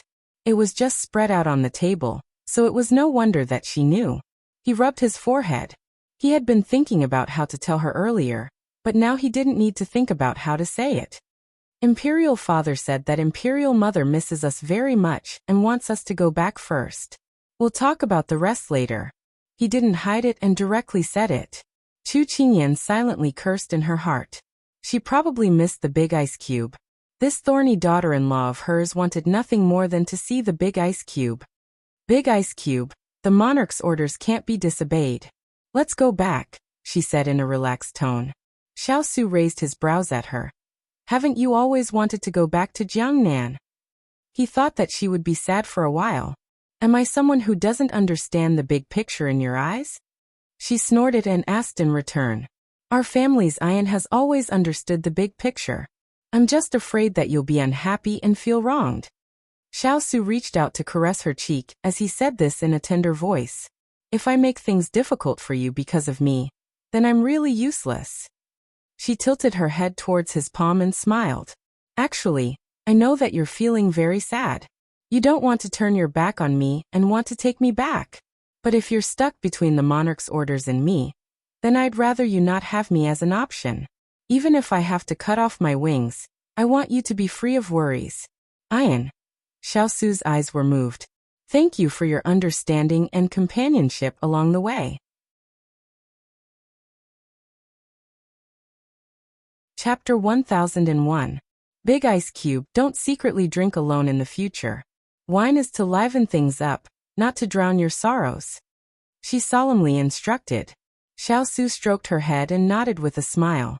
It didn't matter to him whether he returned to the capital or not. But he knew that the little fellow didn't like it. He had promised to take her back to Jiangnan, but he didn't think that his father and mother would be so determined to have him return to the capital. Going back on his word was a small matter, but more importantly, he had many uncertainties about entering the capital. He was worried that he wouldn't be able to control the situation and let them escape unscathed. At this moment, he suddenly thought of something and looked at the person in front of him. Ian, the imperial court doesn't know that Chu Yan is you. Go back to Jiangnan first. If father asks about you, I'll find an excuse. Wait for me in Jiangnan. I'll go back to find you after I'm done with the matters in the capital. Chu Qingyan was unhappy when she heard this. No, I'll go wherever you go. You can't leave me behind. Xiao Su's expression was solemn. Ayan, listen to me this once. She shook her head and firmly rejected his suggestion. No, who knows what kind of dragon's pool or tiger's den is in the capital this time. I can't let you go alone. We'll share fortune and misfortune together. This can't be changed. Since she had already said this, she couldn't care about anything else and directly broke the window paper between the two of them. Everyone knew that the appointment of the crown prince was an urgent matter for the imperial court. If Big Ice Cube was far away from the capital, perhaps he wouldn't be affected. But at this critical moment, the imperial court summoned him back. She didn't want to think about what they were planning, whether it was good or bad. Xiao Su looked at her in a daze. Ayan. It's okay, Big Ice Cube. I'll go with you in the rain. Chu Qingyan reached out to hold his fingers and looked up with a smile. He subconsciously held her fingers tightly. Okay, but you can't return to the capital as Chu Yan. She understood this, so she immediately nodded. After the two of them finished talking, they decided on a date to return to the capital. At this time, the Southern Song army had already retreated from Sichuan. On this day, Chu Qingyan watched from afar as the army left in a grandiose manner. The afternoon sun was particularly scorching. Just by standing still, he was already sweating profusely. Master, His Highness and the others have already left. Sui stood behind her and reminded her. He was worried that his master would be poisoned by the scorching sun. That would be bad.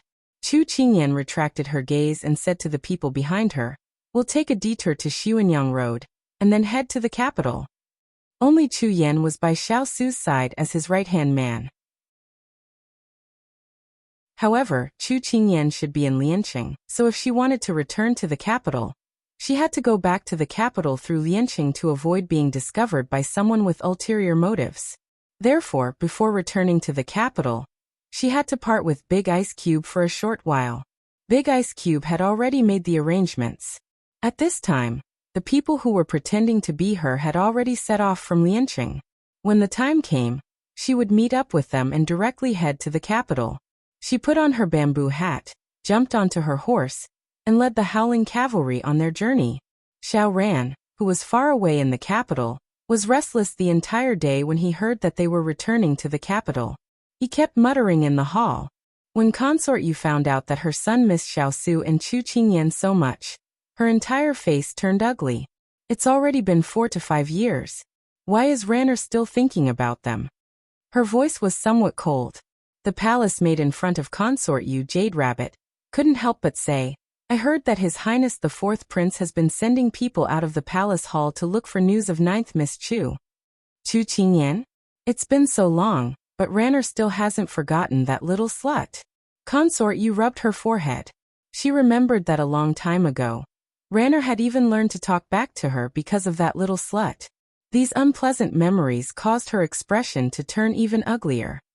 His Highness had a short interaction with her in the past.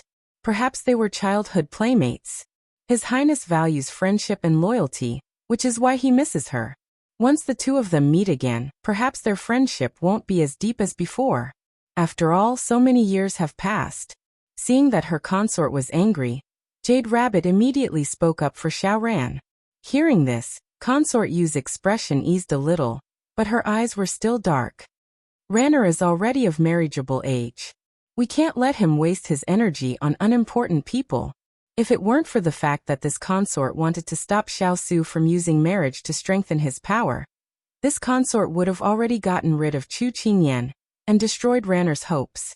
With Chu Qingyan around, it's the same as cutting off Xiao Su's influence. After all, the Chu family is just a small, shabby family that can't even be seen in public. Your Highness is right. His Highness is also of marriageable age. When the time comes, Your Highness and His Majesty will be able to pick a suitable consort for His Highness, said Jade Rabbit with a smile. Only then did Consort Yu's expression turn for the better. However, Xiao Su's return to the capital wasn't a small threat. She had to quickly gather the officials of the court and have them stand on Ranner's side. She thought that she had to properly discuss the next step with her senior martial brother during this period of time. Ever since they received news that their lord had returned to the capital, the King of England's estate swept away its usual silence and began to bustle with activity. Bright colors were even decorated. Everyone in the estate was swamped with work. Some scrubbed, some moved flowers, and some hung lanterns. Normally, there weren't so many people, but now, there were busy figures everywhere. Older sister Hong Yi, we've already plowed all of the flowers and plants. Is there anything else we need to do? Asked a young maidservant crisply as she ran into the courtyard. A woman dressed in red and pink gauze stood at the top of the steps. Her hair was tied up in a bun with a jade hairpin and her face was lightly powdered. She looked pure and beautiful, but her gentle brows carried a dignified aura that didn't allow anyone to be impudent. She was the person in charge of this inner courtyard, Hong Yi. She stood there handsomely. After hearing the servant's request, she thought for a moment and said, "Go and bring out the brocade screen and blue cloud pine flower pots from the storeroom." Yes. The young maidservant immediately skipped away. Hong Yi looked into the distance, her eyes filled with unconcealable joy. Lord was finally coming back. But when she thought of Chu Qingyan who came back with him, her eyes darkened. At this time, a charming voice sounded. "Older sister Hong Yi, did you have the purchasing staff buy those ingredients for me?" Hong Yi immediately restrained the look in her eyes when she heard this, then turned to look at the person walking in from the corridor. The person who came was wearing a light yellow dress. Her skin was fair and supple, and the corners of her mouth were curled up in a smile. "Huang Yi, I've already bought them. They'll be delivered in 2 days. Don't worry," Hong Yi replied with a smile. "With your words, I'm relieved." Huang Yi walked in front of her and let out a big sigh of relief. "I feel like Lord and the little princess consort are coming back. Everyone is coming back to life. The entire estate will no longer be lifeless." Huang Yi giggled as she looked around. The 3 words "little princess consort" made Hong Yi's eyes turn cold. Then she chuckled in agreement. That's right, the estate will finally welcome its owner back.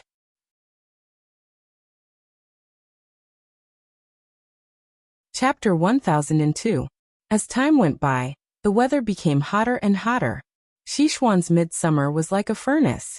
Everyone was suffering in the fire. Cloud Dream Lake was steaming, and Sichuan Kingdom was shaking. At this moment, a large amount of ice cubes had been placed in the imperial study, dispelling much of the heat. Sichuan Emperor held the memorials that had been sent to him, his expression dark.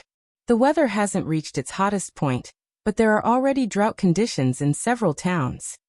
Left Prime Minister Liang Song stood up. In the past, the drought would appear half a month later.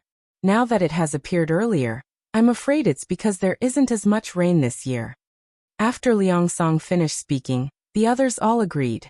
Then what good plan does Left Prime Minister have to resolve the current situation? Right Prime Minister Fu Jianrong asked with a fake smile. Left Prime Minister pursed his lips. This sly old fox really knew how to seize the opportunity to kick the problem back to him. At this moment, the Emperor's gaze was already on him. He hurriedly pondered. Next time, he would get back at this sanctimonious old fox. Your Highness, I feel that we can temporarily relocate the people in the drought-affected areas.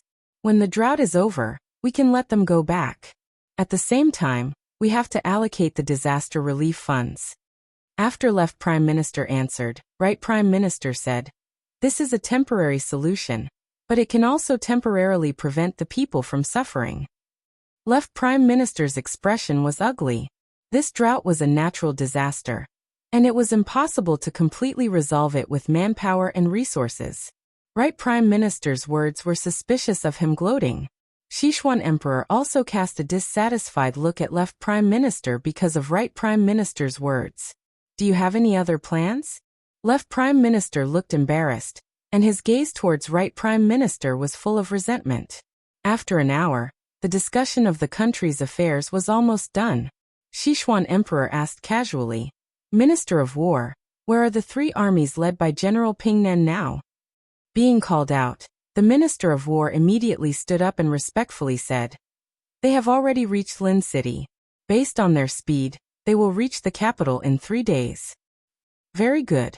Sichuan Emperor stroked his beard and said, Minister of Rights, you will be in charge of welcoming the army's triumphant return. Make it lively and let the army feel the importance of the imperial court. Don't disappoint the heroes. The Minister of Rights did not dare delay, and immediately stepped forward to receive the order. If there's nothing else, you may all leave. Sichuan Emperor looked a little tired as he waved his hand at everyone. Everyone could see His Majesty's impatience, so they all retreated. As soon as the group left the imperial study, the heat wave hit them. Everyone wanted to return to the imperial residence immediately. At this time, Fu Jianrong walked to Liang Song and said with a faint smile, Left Prime Minister, how is your father doing in the mansion? Liang Song and Liang Bai were preparing to go back together. Hearing Fu Jianrong's call, they could not help but stop and look at him. Liang Song did not forget how Fu Jianrong had made things difficult for him in front of His Majesty today. With a fake smile he said, Thank you for your concern, right Prime Minister. My father is healthy and doing well. That's good. Your father suddenly fell ill and retired from the imperial court a few years ago. It is really a pity that I can no longer share His Majesty's burdens in the imperial court with him. Fu Jianrong's tone was somewhat regretful, but when he looked at Liang Song he changed the topic and said with an enigmatic smile, However, since Minister Liang has inherited the position of Prime Minister from your father, we two Prime Ministers must work together in the future to benefit the people and share His Majesty's burdens. Right Prime Minister is right. Liang Song smiled. Then this old man will not disturb you. I will leave first. Goodbye. Fu Jianrong nodded slightly, then turned and walked towards his colleagues. Right Prime Minister, take care. After Fu Jianrong had walked away, Liang Bai lowered his voice and asked his eldest brother, What does the right Prime Minister mean by suddenly saying these words to you? The smile on Liang Song's face suddenly disappeared. He said in an unhappy tone, Did you not understand what he meant? He said that I am not as good as father. Liang Bai frowned. In these years, the right Prime Minister has become more and more arrogant. Liang Song snorted softly. If not for the absence of the King of England in these years, the right Prime Minister's party would not have any scruples. In addition, the civil and military officials have all been replaced in recent years, and more people are relying on them. We would not have fallen to this point. Liang Bai's expression also turned ugly. Then he said, But the King of England will be back in a few days. I think this is the time for us to regroup. Liang Song nodded, but he was still a little worried. The King of England does not like to get involved in the affairs of the court. This time we have to convince him that the big picture is the most important thing. He cannot be willful anymore. Big brother, you are right. Liang Bai agreed. The two of them walked away as they talked. The news of the triumphant return of the three armies spread like wildfire inside and outside the capital. The people rushed to tell each other, looking forward to their return. Suddenly, the capital began to bustle with noise and excitement. Everyone's face was brimming with anticipation, looking forward to the return of the heroes. And the protagonists, at this time, were still outside the capital, marching leisurely. Because the weather during the day was too hot, Xiao basically ordered the three armies to rest during the day and march at night. They were only one day's journey away from the capital. At this time, Xiao still ordered the large army to stop and rest. He took the water bottle from his subordinate. When he was about to open it and drink, Hualing ran over with a head full of sweat. Master. Seeing that Hualing's clothes were soaked with sweat, Xiao unscrewed the cork and threw it to him. Drink some water first. Hualing gave an AI sound and immediately poured the water down his parched throat. When the cool water entered his mouth, he felt like he had come back to life and the joy on his face could not be hidden. Master, let me tell you a piece of good news. Young Princess Fei's carriage is almost here. It will arrive here tomorrow. He knew that in the days when young Princess Fei was not by his side, his master seemed to have returned to his past unsmiling self. Although the weather was very hot and it was good to have his master emitting cold air by his side, the feeling of ice and fire facing the sky was really not good. He missed the days when young Princess Fei was here. Because of Hualing's words, Xiao's hanging heart relaxed. He was silent for a moment before saying, All right, send down the order. Don't march tonight. We'll leave tomorrow. Huling understood tacitly. His master wanted to wait for young Princess Fei to travel together. In any case, they were entering the capital to discuss merits and rewards, so there was no rush. So he made a sound of acknowledgement. Xiao Su did not pay attention to Huling's teasing expression. With his hands behind his back, he looked into the distance. A faint joy that even he did not notice appeared in his eyes. In this world, there would always be a person that you were reluctant to part with when they left, but when they came, they made you happy. Ian, after not seeing you for a few days, my heart misses you.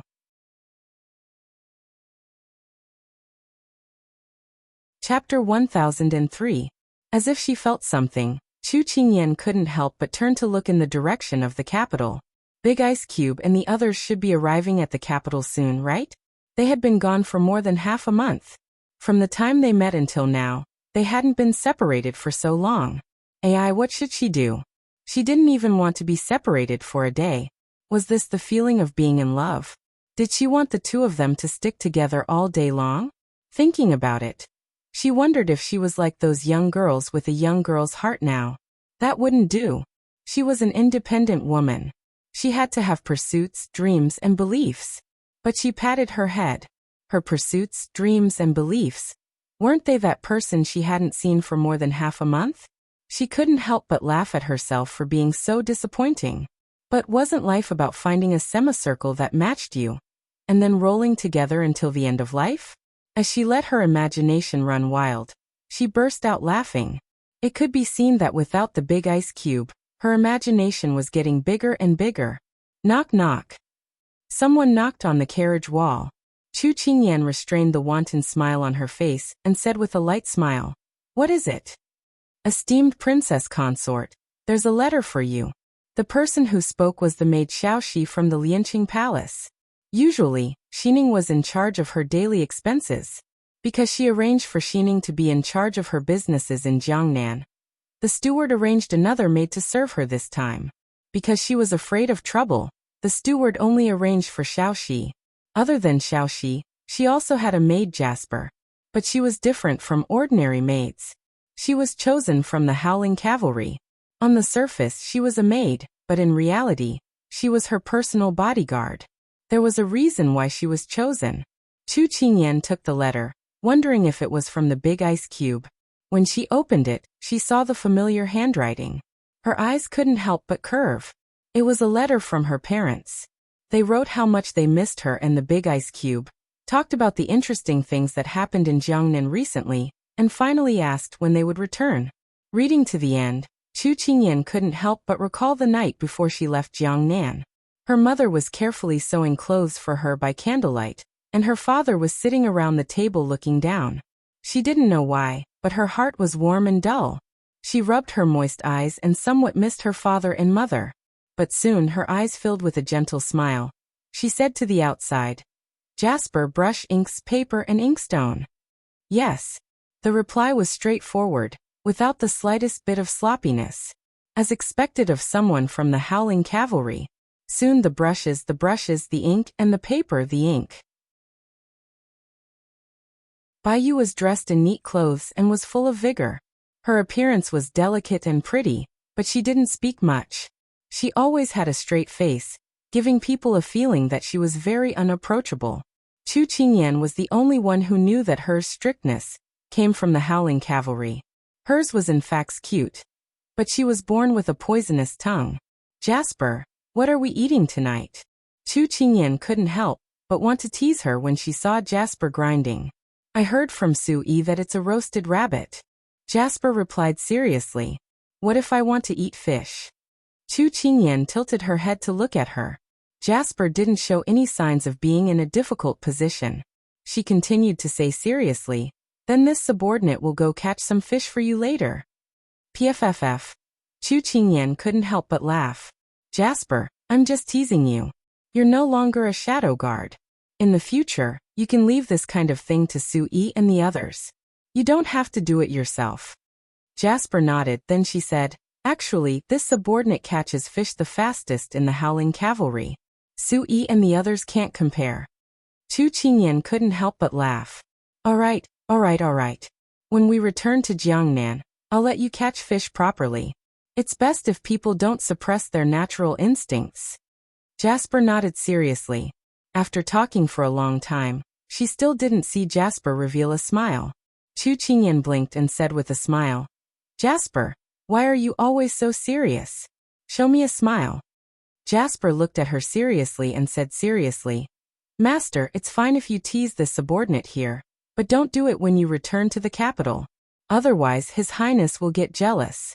Nothing will happen to you, but this subordinate will suffer. Being corrected so seriously, Chu Qingyan was stunned for a long time. It was as if she was choked by this adorable subordinate's words. What you said really makes sense. I'm actually speechless. Jasper, I'm a little thirsty. Is there still sour plum soup? Master, including the bowl just now, you've already drunk 3 bowls. It's such a hot day. I only have this hobby. Don't tell me you want to take it away from me too? Master, for the sake of your health you should put this hobby away first. Chu Qingyan face-bombed. So unromantic. She helplessly waved her hand to dismiss her. She really picked a servant girl who could anger people to death anytime and anywhere. But after face-palming, she couldn't help but laugh. With such an amusing servant girl around, the journey wouldn't be boring. Jasper alighted from the carriage and prepared to leave. Xiao she came up to her. She glanced at the carriage and then reached out to hold Jasper's hand. Unexpectedly, Jasper dodged to the side. Xiao Shi's smile froze before it could spread. Jasper indifferently looked at her, as if she didn't notice the other's awkwardness at all. What's the matter? Xiao Shi immediately smiled when she heard this. She innocently asked, Big Sister Jasper, what did the Princess Consort say to you that made you so happy? Master is naturally cheerful. It's normal for her to be happy, Jasper indifferently said. Xiao Shi choked, but she quickly smiled and greeted her. Big Sister Jasper is right. Bai Yu ignored her and continued walking forward.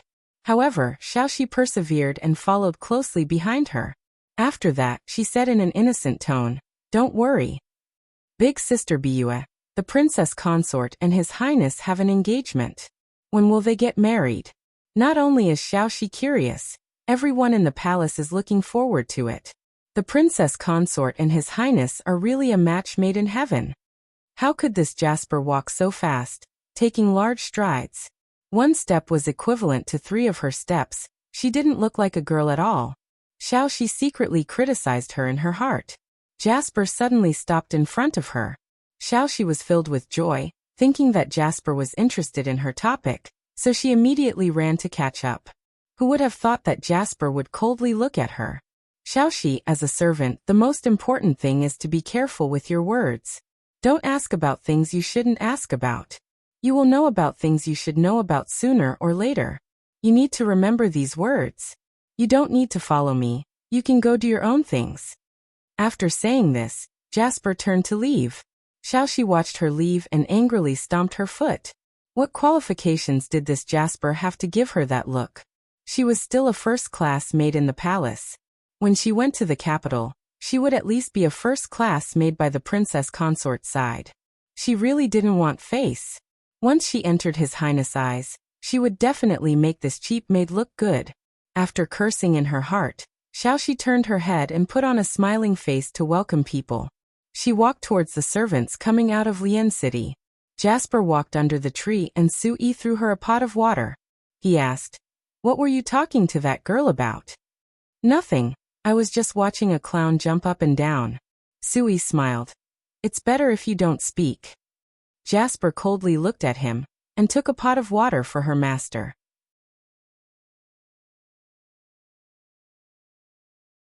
Chapter 1004.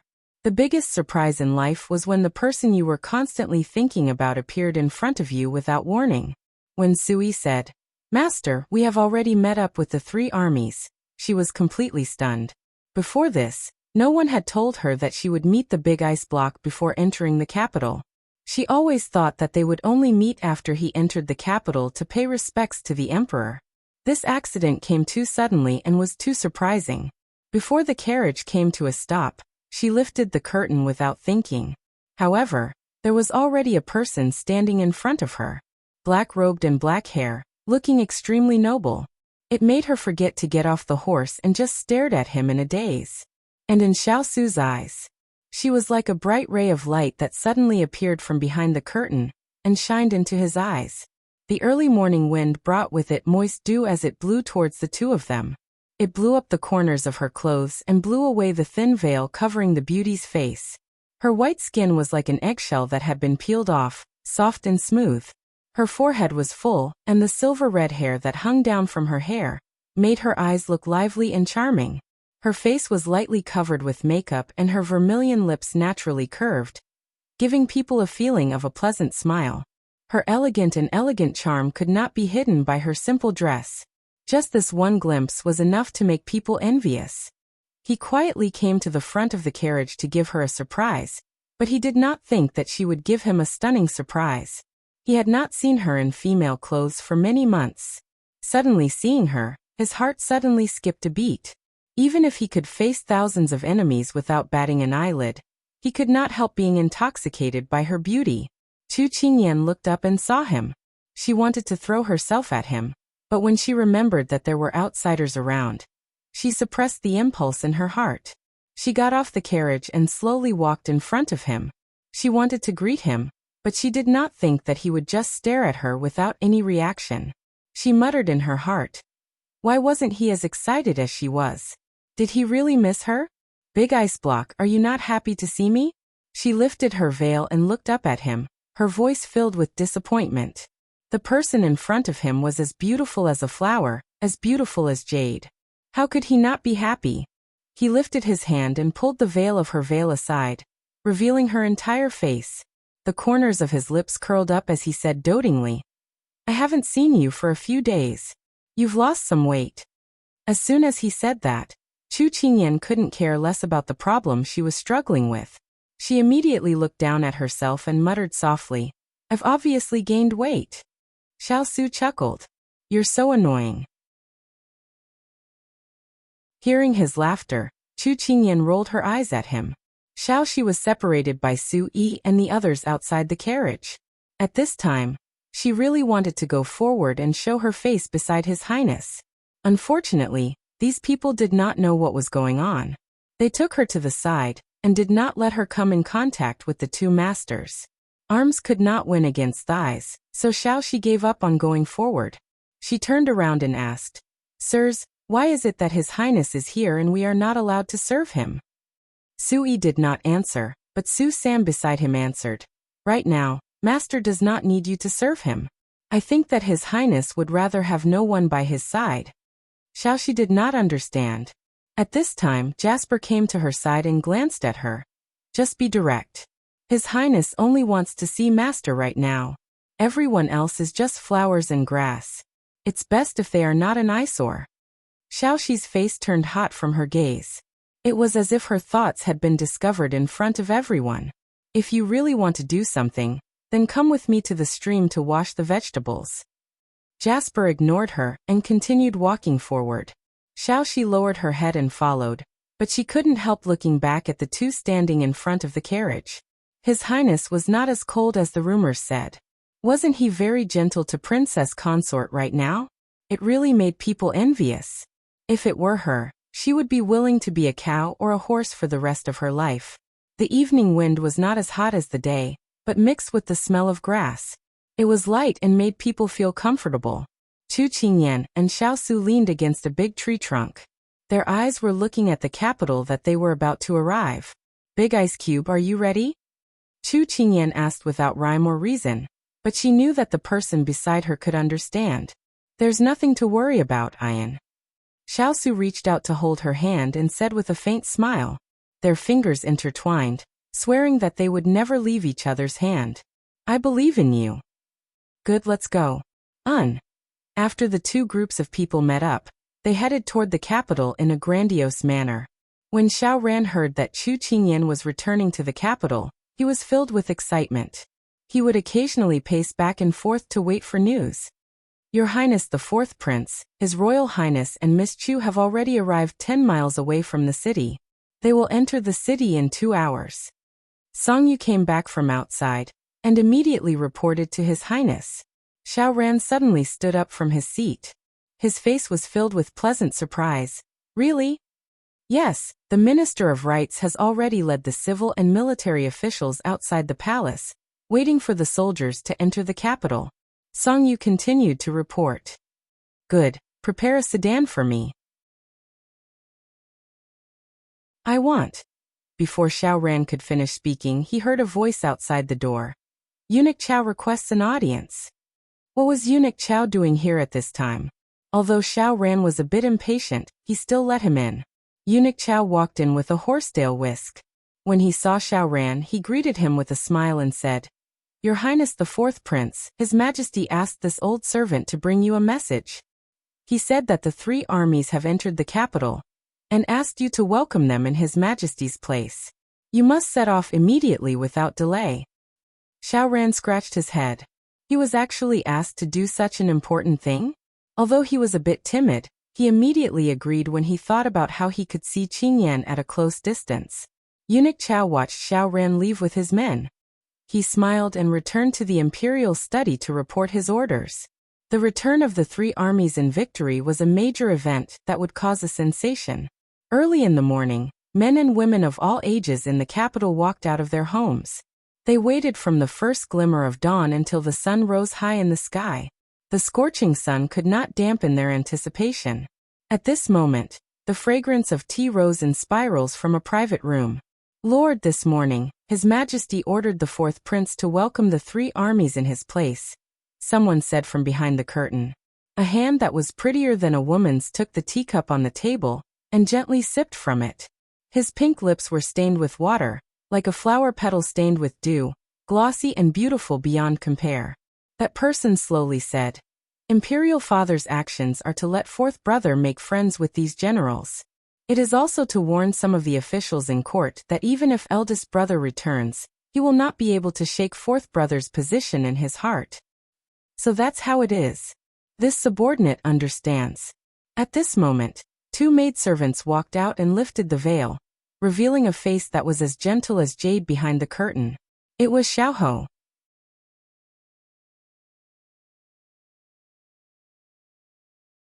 Chapter 1005. It's almost time for the 3 armies to enter the city. If there's nothing else, you may leave to prevent others from discovering your whereabouts. Xiao Ho waved his hand, and the man bowed and carefully left. After the private room returned to silence, Xiao Ho continued to drink his tea. His gaze swept across the city and into the distance. What will come will come. For years is long enough. It's time to put an end to it. He muttered to himself. At this moment, Lin Jiangdong appeared in front of him. Is there any movement from the Prince of Nansong's side? Xiao Ho looked at him. Lin Jiangdong bowed and replied. The Prince of Nansong sent a letter saying that he has to deal with important matters in the court. I'm afraid he won't have much time to contact you. However, he said that there's something he wants to tell you in advance.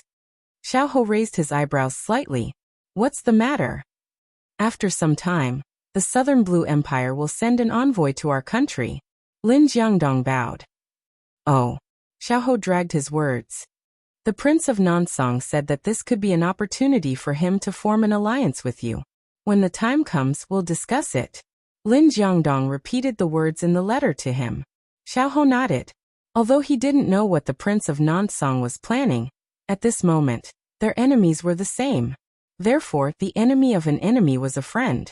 For the time being, the 2 of them could form an alliance. Good. Send a letter back to him. Tell him to focus on the country's affairs. If there's anything, this prince will discuss it with him. Xiao Ho smiled. Yes. Xiao Ho held the teacup in his hand. His gaze fell on the light yellow ripples in the water. He smiled lightly. One was cunning, the other was patient. They would definitely be the best allies. At this moment, the 3 armies had arrived outside the city. They were getting closer and closer to the city gates. In front was the cavalry camp, followed by the arrow formation. Behind them was Xiao Su and the rest.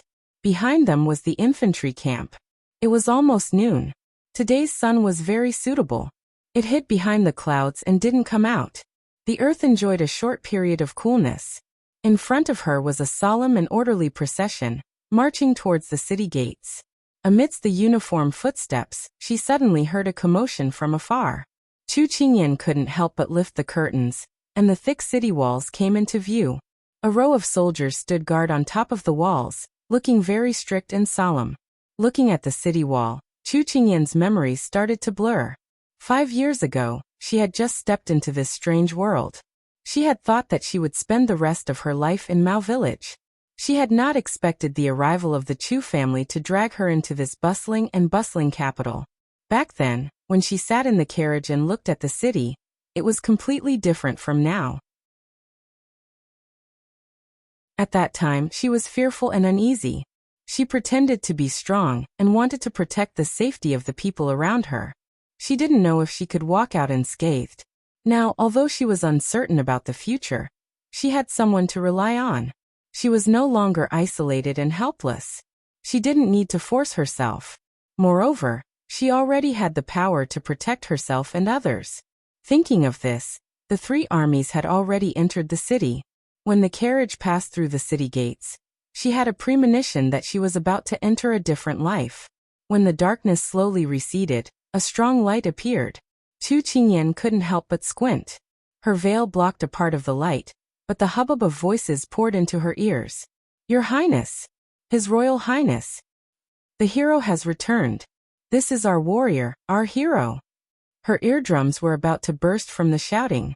The sound wave was louder than the one before. It was about to drown her. Chu Qingyan adjusted to the light. When she opened her eyes, she saw a sea of people. There were men, women, old and young.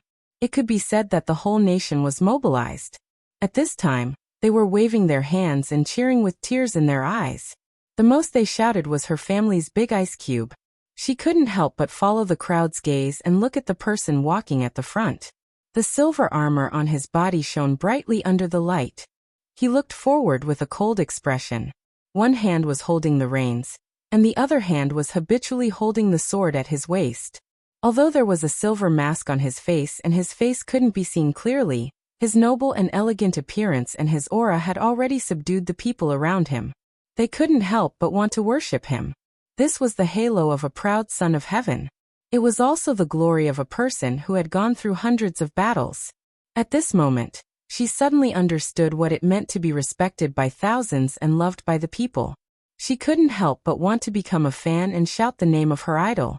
However, no matter how enthusiastic the people were, no matter how high their emotions were, they couldn't shake that figure at all.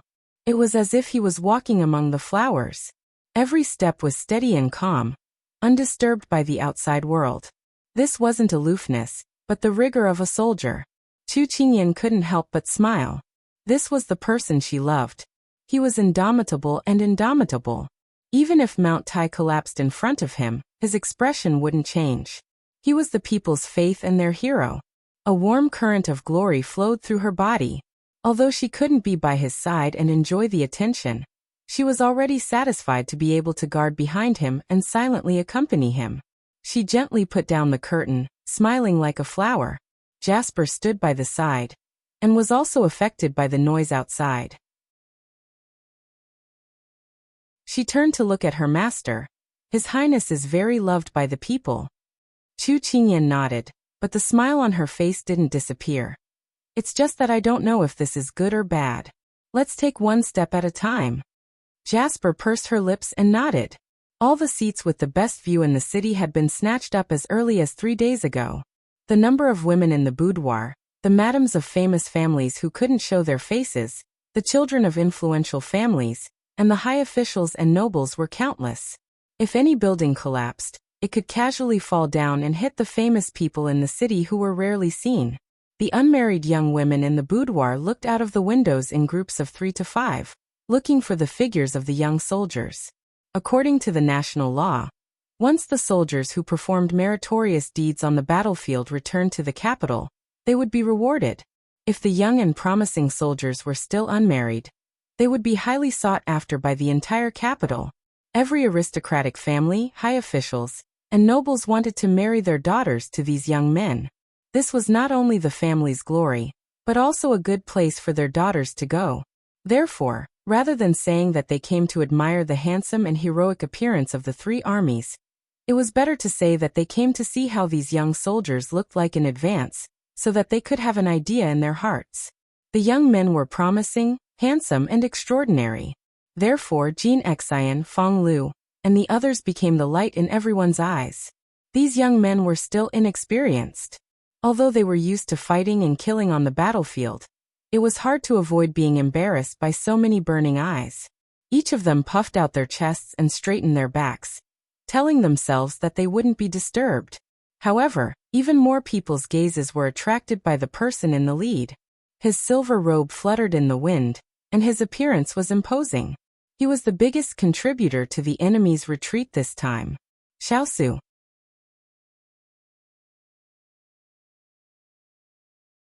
Chapter 1006. At this moment, a conversation could be heard from a private room in a tea house. Sister Lingy, look. That young man looks so energetic. The spear in his hand is so long and thick.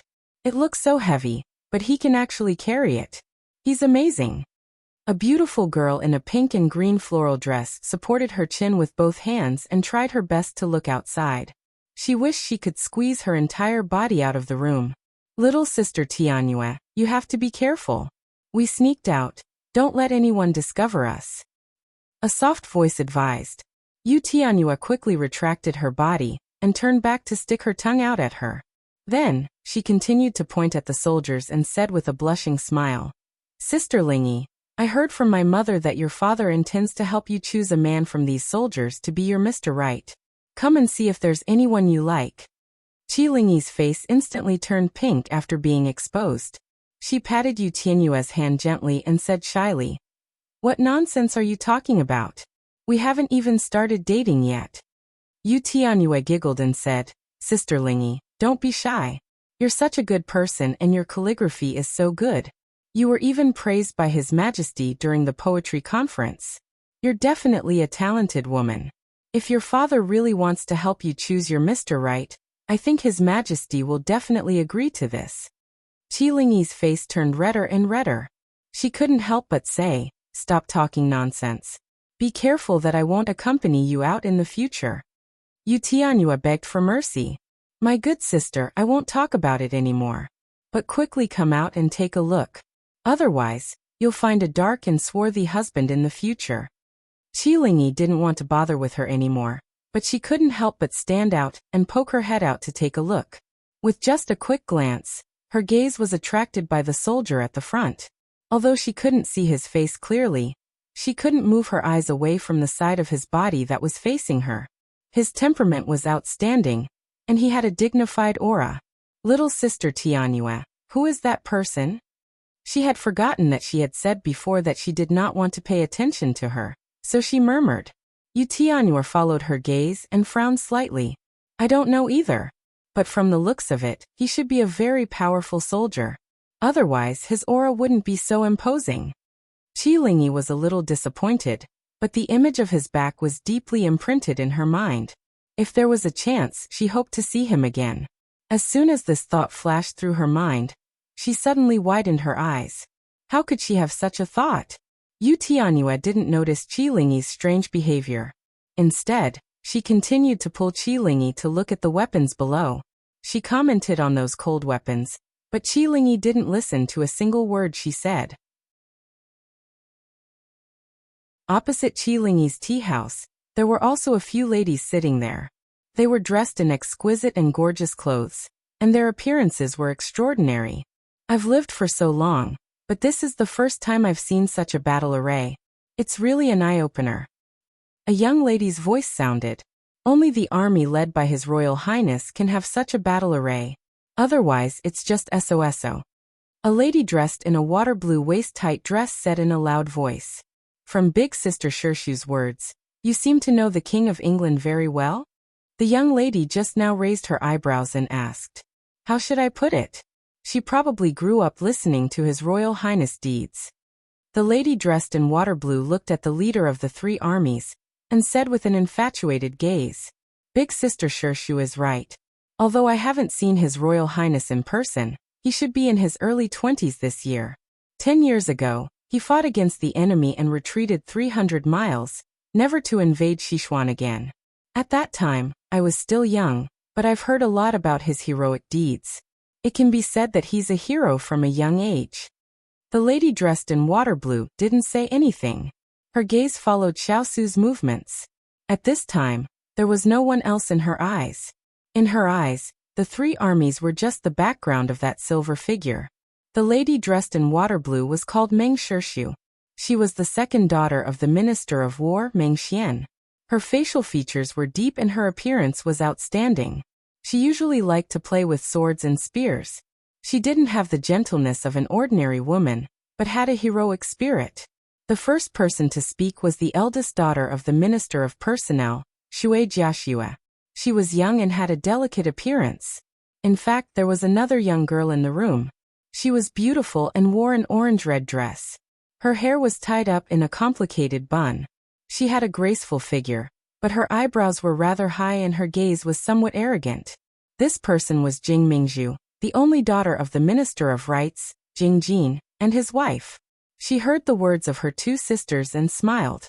Although the King of England has many military achievements, he is still a soldier in the end. I admire His Royal Highness the Fourth Prince more. He is talented and learned, modest and amiable. Everyone has their own eyes. Big sister Shirshu should admire His Royal Highness more. Shuai Jiashua looked back at Jing Mingzhu and poked Meng Shirshu beside her. Meng Shirshu wasn't very satisfied with Jing Mingzhu's tone. Although the two of them had a good relationship on the surface, they often competed in secret. When she heard Jing Mingzhu slandering the King of England, she felt stifled in her heart. Little sister Mingzhu, you can't say that. His Royal Highness has worked hard for the country and is deeply loved by the people. I don't know what praiseworthy deeds that His Royal Highness the Fourth Prince has done. Meng Shirshu had long heard that the Minister of Rights had the intention to marry Jing Mingzhu to Xiao Ran. Although Jing Mingzhu was annoyed, she didn't show it on the surface. She slightly curved her lips and smiled. Big sister Shirshu, it sounds like you admire His Royal Highness very much. Unfortunately, don't forget one thing. He already has an engagement, and that was personally bestowed by the retired emperor. His Majesty personally wrote the decree. You should be more careful and don't have any ideas that you shouldn't have. Meng Shirshu's face flushed red because of these words. She wanted to say something but was too embarrassed to speak. She simply turned her head away and didn't look at Jing Mingzhu. Shuai Jiashua didn't expect that the two of them would have a disagreement because of this. She didn't know who to help. In the end, she was also annoyed and didn't care anymore. At this time, Meng Shirshu's gaze once again turned towards the direction where the figure was almost out of sight. Her hands tightly grasped the wood of the window. So what if there was an engagement? So what if it was Chu Qingyan? She didn't believe that she couldn't be compared to a mere poor Chu Qingyan. She had been practicing martial arts since she was young. She didn't like poetry and books but loved swords and sabers. 5 years ago, she was fortunate enough to follow her father to the military barracks in the city. She saw the King of England demonstrating a set of swordsmanship to the soldiers. From then on, that outstanding figure was deeply engraved in her mind and accompanied her for 5 years. At that time, she was only a little over 10 years old. Why was it that Chu Qingyan, who had no redeeming qualities, was able to stand by his side? She practiced martial arts day and night for him, and never once fell behind. Why couldn't she stand by his side? This time, when the army returned to the capital, it was a once-in-a-lifetime opportunity. She must find an opportunity to get to know him, let him know of her existence, and then let him fall in love with her. Meng Shirshu's eyes flashed with determination and expectation.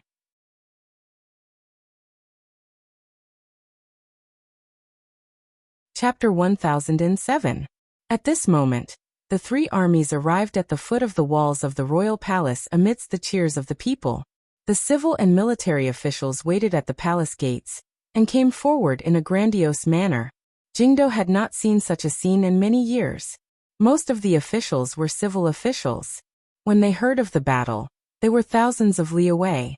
Now, with the sound of hooves and the uniform steps, they had long been shaken to the core. Xiao Su tightened his grip on the reins and made a gesture. The subordinates following behind him immediately stopped in their tracks. It could be said that this was an order, not a single action was superfluous. From this, it could be seen that Xiao Su was very strict in his management of the army. No one was allowed to ride a horse in front of the palace gates. Xiao Su flipped off his horse. The reins in his hands were taken by a subordinate beside him. He stood ramrod straight and raised his head to look at the strict and tall palace walls. His gaze was indifferent. No one could tell what he was thinking. As the person in charge of the reception, the Minister of Rites did not dare to be negligent. Although His Royal Highness had an astonishing aura and an unapproachable appearance, he still forced down his trembling and led the officials toward him with a radiant smile. We respectfully welcome the victorious return of the great general who pacifies the South. As these words fell, the 100 or so officials behind him shouted their congratulations in unison. The soldiers behind Xiao Su all revealed smiles. To be able to receive such praise from these high-ranking officials, all their hard work was worth it. Xiao Su nodded slightly, his expression calm as usual. According to normal procedure, after they finished speaking, the main character should exchange a few pleasantries. Unfortunately, this main character did not do anything other than nod. Everyone swallowed. 4 or 5 years had passed, but His Highness was still as aloof as ever. At this moment, Xiao Ran, who had been sticking his head out to look behind Xiao Su, was awakened by the Minister of Rites beside him. Fourth Prince, what are you looking at?" Xiao Ran immediately came back to his senses. Seeing that the officials beside him were all looking at him, his face heated. He coughed lightly and took a step forward. He cupped his hands in greeting to Xiao Su in front of him and smiled sincerely. "Eldest brother, welcome back. Father is already waiting for you in the great hall." Perhaps it was because he saw Xiao Ran that Xiao Su's eyes regained some color. "Okay. Eldest brother, soldiers, please." Xiao Ran turned to the side and invited them respectfully with a smile. Xiao Su's eyes flashed with warmth as he looked at his imperial younger brother, who was so natural and unrestrained that he could take charge of an area. He nodded at him, and with a majestic gait, he led the soldiers behind him toward the Vermilion Palace gates. Xiao Ran followed closely by his side. The civil and military officials surrounded them and escorted them in. In an instant, the crowd became lively. Returning victorious, returning with glory. This was an exciting matter. Many of these officials were young. They had never been to the battlefield, but they were hot-blooded youths. Their hearts were filled with curiosity about the battlefield. They didn't dare to disturb Xiao Su, so they asked and discussed with the soldiers beside them. These soldiers were also happy to share, so the two sides were harmonious. In an instant, the estrangement disappeared and the crowd became livelier. Xiao Ran saw a good opportunity at this moment. He sneaked closer to Xiao Su and asked in a low voice, "Eldest brother, where is Qingyan? Why don't I see her?" Xiao Su was a little surprised that he would mention the little fellow in this situation. He looked deeply at his imperial younger brother in front of him and raised his brows slightly. When Xiao Ran asked this question, he didn't dare to say it out loud. Now that his eldest brother looked at him like this, he felt even more guilty. He scratched his head and said softly, "I didn't recognize her last time in the barracks. I feel very guilty and want to apologize to her." Xiao Su nodded faintly. "You don't have to take it to heart. Ian won't care about such a small matter." These words made Xiao Ran touch his nose involuntarily. Qingyan didn't care about this matter, but he felt uneasy. However, in this place he couldn't be thick-skinned and continue to pester her. He couldn't help but look a little disappointed. Out of the corner of his eye, he swept Xiao Ran's disappointed expression. Xiao Su frowned and looked forward. In a voice that only the two of them could hear, he said faintly, "Chu Yan has returned to his hometown and won't appear in the capital in the future. Ian should have already arrived at the Wangfu." Xiao Ran's eyes lit up. He was instantly overjoyed and couldn't hide the excitement in his heart. Qingyan had really returned. However, amidst his excitement, he understood the meaning behind his eldest brother's words. Qingyan's identity as Chu Yan couldn't be exposed to the public. Now in the capital, there was only Chu Qingyan and no Chu Yan. Therefore, Qingyan's current identity was that of a family member. It was normal that she didn't appear in the group. He immediately calmed his emotions and treated this mission seriously. As long as Qingyan returned, there was no need to worry about not being able to find her. Soon the group entered the palace. As they walked up the stairs, the great meeting hall was right in front of them. Sichuan Emperor and the other civil and military officials were waiting. Soon, they heard voices coming from afar. Everyone was delighted. The person had arrived.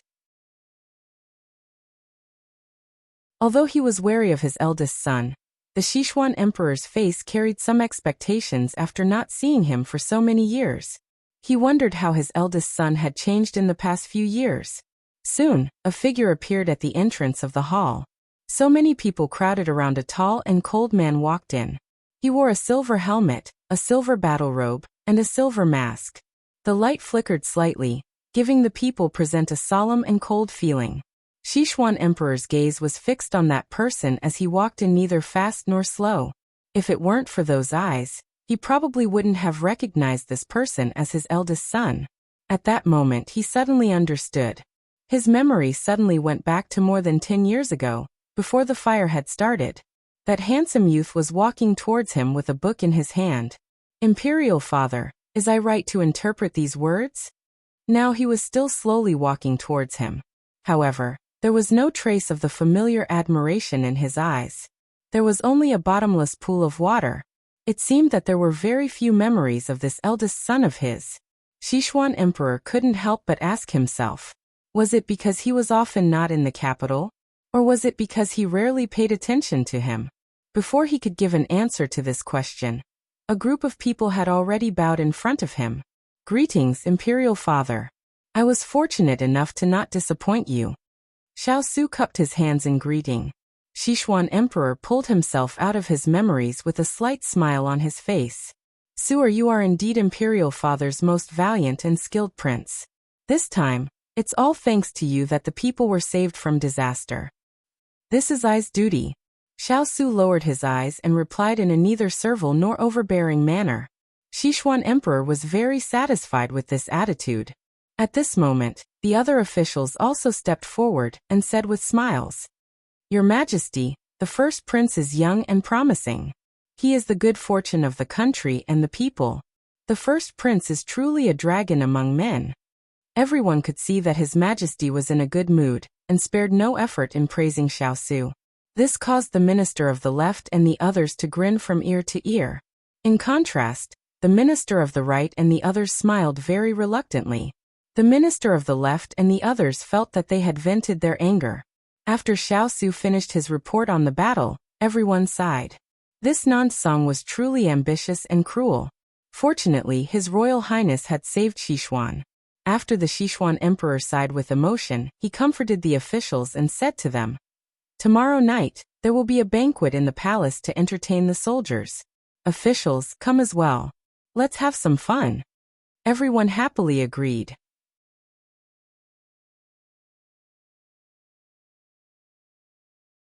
Chapter 1008. After the court was dismissed, the Sichuan Emperor asked Xiao Su to stay. Imperial Father. Xiao Su followed a few steps behind him, maintaining the distance between the emperor and his subject. The Sichuan Emperor felt a little uncomfortable when he saw his son's distant appearance, but he quickly suppressed his emotions. This time, you've made a great contribution. What kind of reward do you want? In the main hall, the West Xian Emperor once again felt a surge of guilt. It was rare for him to take the initiative to ask this question. In fact, it was also because he had won many battles for the Sichuan over the past 10 years. He had already rewarded him with whatever he could. The Sichuan Emperor didn't know what else to reward him with. Xiao Su didn't seem to notice the change in his father's body. He replied respectfully, I should serve the country. Imperial Father, you don't have to specially reward me. In fact, the ones who really contributed were the soldiers. The Sichuan Emperor nodded and didn't discuss this matter any further. The two of them chatted as they walked, and the scene was very harmonious. It was difficult to tell that this father and son had drawn swords against each other 4 years ago. When they reached the door of the imperial study, the Sichuan Emperor reached out and patted his arm. He smiled and said, Go and see your mother. She has missed you very much these past few years. Xiao Su nodded. After Xiao Su's figure disappeared around the corner, the Sichuan emperor's smile slowly became flat. Your Highness is still so high-spirited. I haven't seen you for 4 years, and you've become more mature. Congratulations. Eunuch Qiao stood behind the Sichuan emperor and smiled as he complimented him. Yes, you've become more and more mature. He's so mature that even I can't tell what he's thinking. The smile on his face disappeared. The Sichuan emperor flung his sleeves and entered the hall. The harmonious and intimate atmosphere just now seemed to have been blown away by a gust of wind. Qiaoji shuddered subconsciously and immediately followed him. On the other side of the palace, Chu Qingyan's carriage had already turned back to the prince's mansion. Over the past 4 years, the capital had changed a lot. Not only had there been more shops, but it had also become more bustling and lively. The pedestrians on the road were in groups, and they were mostly discussing the news of the return of the army. She listened to the evaluation of Xiao Su and felt a sense of pride in her heart. If her man was outstanding, she would be proud of him. After passing through a long street, the carriage stopped with a creaking sound. At the same time, Turin's voice came from outside the carriage. Little princess, we have arrived at the prince's mansion. Chu Qingyan was slightly shocked when she heard this. Then, she walked down with Jasper's help. Chu Qingyan sighed softly. I haven't been back in 4 years, but it feels like nothing has changed. Master, someone is coming out. Jasper followed her gaze and saw a group of people pouring out of the gate. At the head of the group was the steward of the mansion, White Tiger, and behind him were several young women. When Chu Qingyan turned to look, they were already at the door. This old man greets the princess. Hong Yi greets the princess. Huang Yi greets the princess. Everyone bowed. Chu Qingyan looked at the people in front of her, whom she had not seen for many years, and said with a cheerful smile, "No need to be so polite." Her voice was soft and beautiful, but it carried a sense of majesty, which made the people suddenly have an illusion that they did not dare to blaspheme. Just now, when they received the news, they immediately rushed out because they had not seen Chu Qingyan for many years. That young girl who was not as tall as their chest in the past, they did not know what she looked like now. When they came out, they saw a person wearing a veil hat and red gauze standing by the side of the carriage, surrounded by people. They thought in their hearts that this should be their master. Originally, they were carelessly bowing, but they did not expect that when this person opened her mouth, it would make their knees unconsciously lower. At this time, the first thought in everyone's heart was to raise their heads to look at this master. They did not know why, but they did not dare to look directly at her. So everyone bowed their heads and stood respectfully. Perhaps it was because she had been in the carriage for days, but Chu Qingyan was a little tired, and did not have time to exchange greetings with everyone. Let's not just stand there, let's go in. So, she lightly swept her eyes over everyone, and called out with a smile. Yes, princess, this way please. White Tiger bowed respectfully. Jasper supported her as they slowly walked into the king's palace that they had not entered in many years. Hong Yi and Huang Yi followed behind them. The younger ones could not hide their curiosity towards the person in front of them. Huang Yi whispered to Lve beside her. That is the little princess? I feel that the saying a girl changes 18 times between childhood and womanhood really makes sense. Although I can't see her appearance, but this style, this manner, it is not worse than the noble madams and young misses of the capital. In fact, it is even better. Lve pursed her lips into a soft smile and said, because the princess has grown up. At this time, Hong Yi on the side heard the conversation between the two, and a hard-to-understand look flashed in her eyes. The king's palace was still the same as before. There was not much change, but there was an extra heavy atmosphere. Chu Qingyan said to White Tiger beside her, Steward Bai, it's been hard on you for all these years.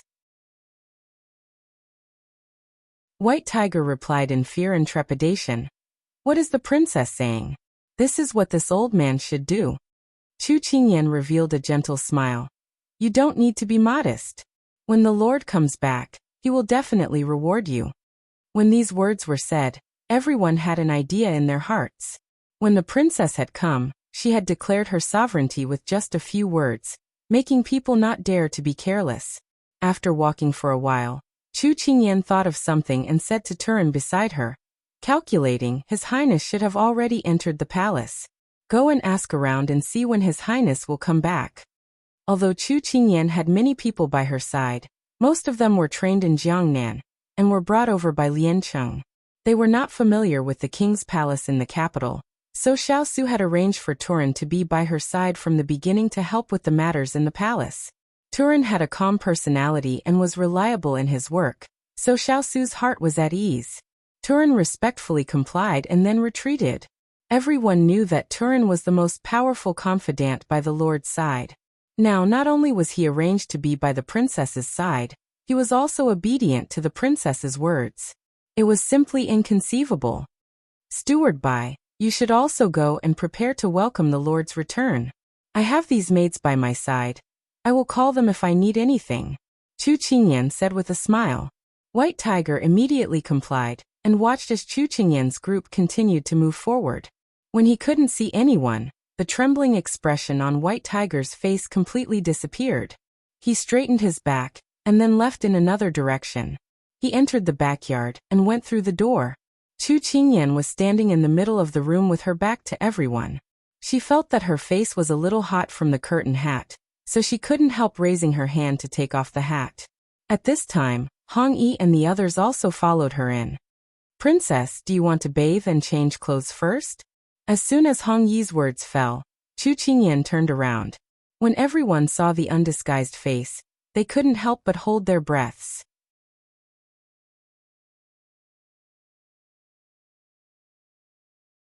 Chapter 1009. The long skirt swayed on the ground. As she turned around, the hem of the skirt danced like a butterfly. Her ink-black hair fell behind her, and as she moved, the ends of the hair rippled, black and beautiful. However, when that beautiful face was completely revealed in front of everyone, there seemed to be a gasp in the air. Her features were picturesque, her eyes were bright, and the corners of her eyes were slightly curved. She didn't smile, but she was smiling. Her skin was whiter than snow, and she was as graceful as an immortal. She was dressed in an elegant crimson dress and had a graceful figure. She should have been a charming woman, but because of her natural dignity, she had an air of nobility that made people cower in fear, and not dare to step forward to blaspheme her. Her hair was simply tied up and secured with a silver orchid hairpin. There weren't too many complicated decorations. Even her waist was tied with a belt of the same color. Such a simple outfit, yet it gave her a grand aura. Everyone suddenly had a thought. If the person in front of them stood among the noble young girls and matrons in Jingdo, they probably wouldn't even be qualified to carry Wang Fei's shoes. In reality, when Wang Fei was 10 years old, she already had a beauty that could cause the downfall of a city. Now that she had shed that layer of immaturity, she was like a rose after the rain, beautiful and awe-inspiring. Chu Qingyan turned around and saw everyone standing in a daze. She couldn't help but laugh. What? It's only been a few years, and you don't recognize me? Hong Yi and the others immediately lowered their heads. Newbie doesn't dare. Only one person spoke loudly. It's not that we don't recognize you, but little Wang Fei is becoming more and more beautiful. It feels like the position of the most beautiful woman in Jingdo is about to change. When this was said, Hong Yi and the others immediately reprimanded. Huang Yi, don't be rude. Chu Qingyan followed the crowd's gaze, and saw a woman in orange clothes sticking out her tongue. Her eyes rippled with a faint smile. Huang Yi, your personality hasn't changed at all. All these years I've really missed your cooking. You don't know, but after so many years outside, I've never eaten anything as delicious as your cooking. Huang Yi suddenly raised her head and looked at Chu Qingyan with a flattered expression. Her face was filled with joy. Little Princess Consort, don't worry. This time, this servant has already gathered a lot of ingredients for you and His Highness. We're just waiting for you to come back and cook them for you. Moreover, this servant has come up with many new recipes over the years. We're just waiting for the two masters to come back. As soon as he said this, Chu Qingyan couldn't help but feel hungry. She nodded repeatedly. Okay, then I'll wait for you to show off your culinary skills tonight. Towards Huang Yi, she really liked her. In the king's palace in the past, There was only Huang Yi who dared to speak to her in such a rude manner, and would carefully cook for her. So when Chu Qingyan spoke to her, she couldn't help feeling a bit happy. Huang Yi didn't even think before asking for permission. Chu Qingyan allowed it. After talking for a while, Chu Qingyan felt her body become sticky. Huang Yi on the side seemed to have noticed her discomfort, and considerately said, "Princess Consort, I've already prepared hot water for you. Do you want to take a bath now?" Chu Qingyan nodded and her eyes fell onto the woman in pink clothes in front of her. The years had not left any marks on her body. Rather, it made her even more mature and charming. Chu Qingyan had always admired her style of doing things, but as a person, "All right, I don't need anyone to wait on me. Just have Jasper prepare my clothes." Chu Qingyan's words caused Xiao, who had wanted to curry favor, to stop in her tracks. She had originally thought that since she was the Princess Consort's maidservant from Lian City, she should be one of the top maidservants in this inner courtyard. However, she did not expect that the Princess Consort had not even looked at her properly from the moment she alighted from the carriage until now. Furthermore, the Princess Consort had sent Bu to do everything. Xiao was a little indignant, but she could not show it in front of the other maidservants in the residence. Thus she forced a smile. Because Chu Qingyan had only called Jasper, when the hot water came in, everyone else consciously left. Chu Qingyan walked towards the bathroom. The wooden tub had already been filled with hot water. After adding cold water, the temperature was just right. There was a layer of flower petals floating on top of it, rippling with the waves. It was very pleasing to the eye. She walked to the side of the wooden tub, her finger casually moving the surface of the water. She said faintly, "Do you remember all the people you saw just now?" Jasper stood at the side holding the clothes and nodded slightly. "Those I saw. I matched them with what you said before. This servant has remembered." "Very good. In the future, stay by my side. You have to see, remember, and listen more. Perhaps there will be a use for you in the future." Chu Qingyan gave a hint of a smile. Jasper nodded. Then she spoke. "Mistress, they dared to slight you today. Do you need to teach them a lesson?" Jasper's tone was normal. If one didn't hear the content, they would think that she was asking about the temperature of the water. Chu Qingyan couldn't help but laugh. "Jasper girl, do you think that we are on the battlefield and that we can stab anyone we don't like? This is Jingdo. Put away your thoughts of using violence to curb violence.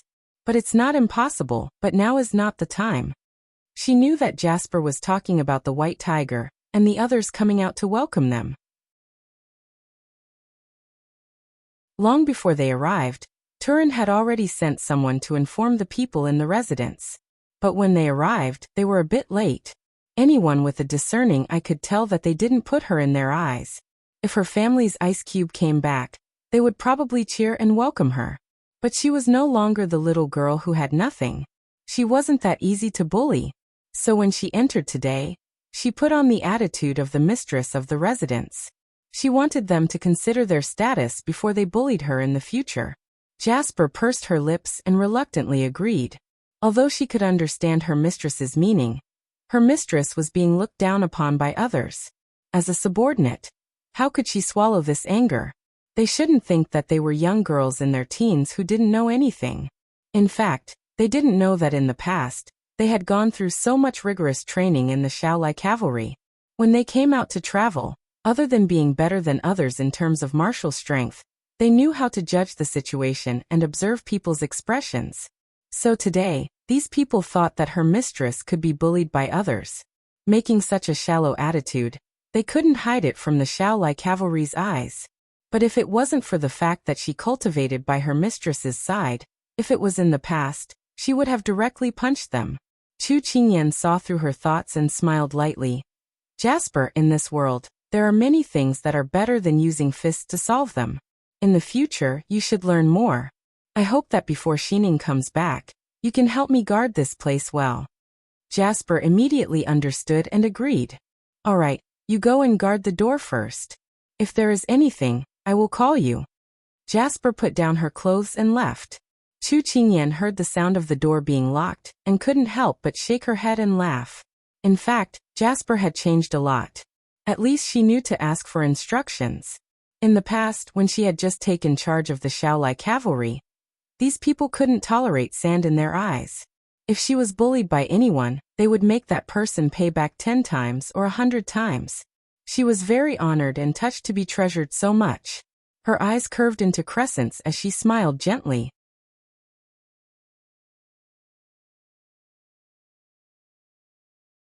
Chapter 10:10. Xiao Su walked in front of the solemn inner court of the imperial palace, looking straight ahead. The eunuch who was supposed to lead the way was almost unable to keep up with his pace. He had been looking at him with admiration, but now he could only bury his head and chase after him. He had walked this path for many years. He had spent more than 10 years of his youth here, but for some reason, he didn't feel any familiarity with the grass, trees, palaces, and halls in front of him. It was as if he was just a passerby. Following his pace, he quickly arrived at the entrance of Chaoyang Palace. For years ago, when he had been released from prison, the tightly shut door was now open in front of him. Luo Yin led a group of palace servants to welcome him with smiles. "Your Highness, you've come. Her Highness the Empress has been talking about you all day. Before dawn today, she told this old one to guard the palace entrance and wait for you," Luo Yin said with a smile after leading everyone in saluting. Xiao Su didn't react to her words, and only gave an indifferent sound of acknowledgement. After all, she had been in the imperial palace for a long time. His Highness' indifference didn't cause Luo Yun's face to lose color.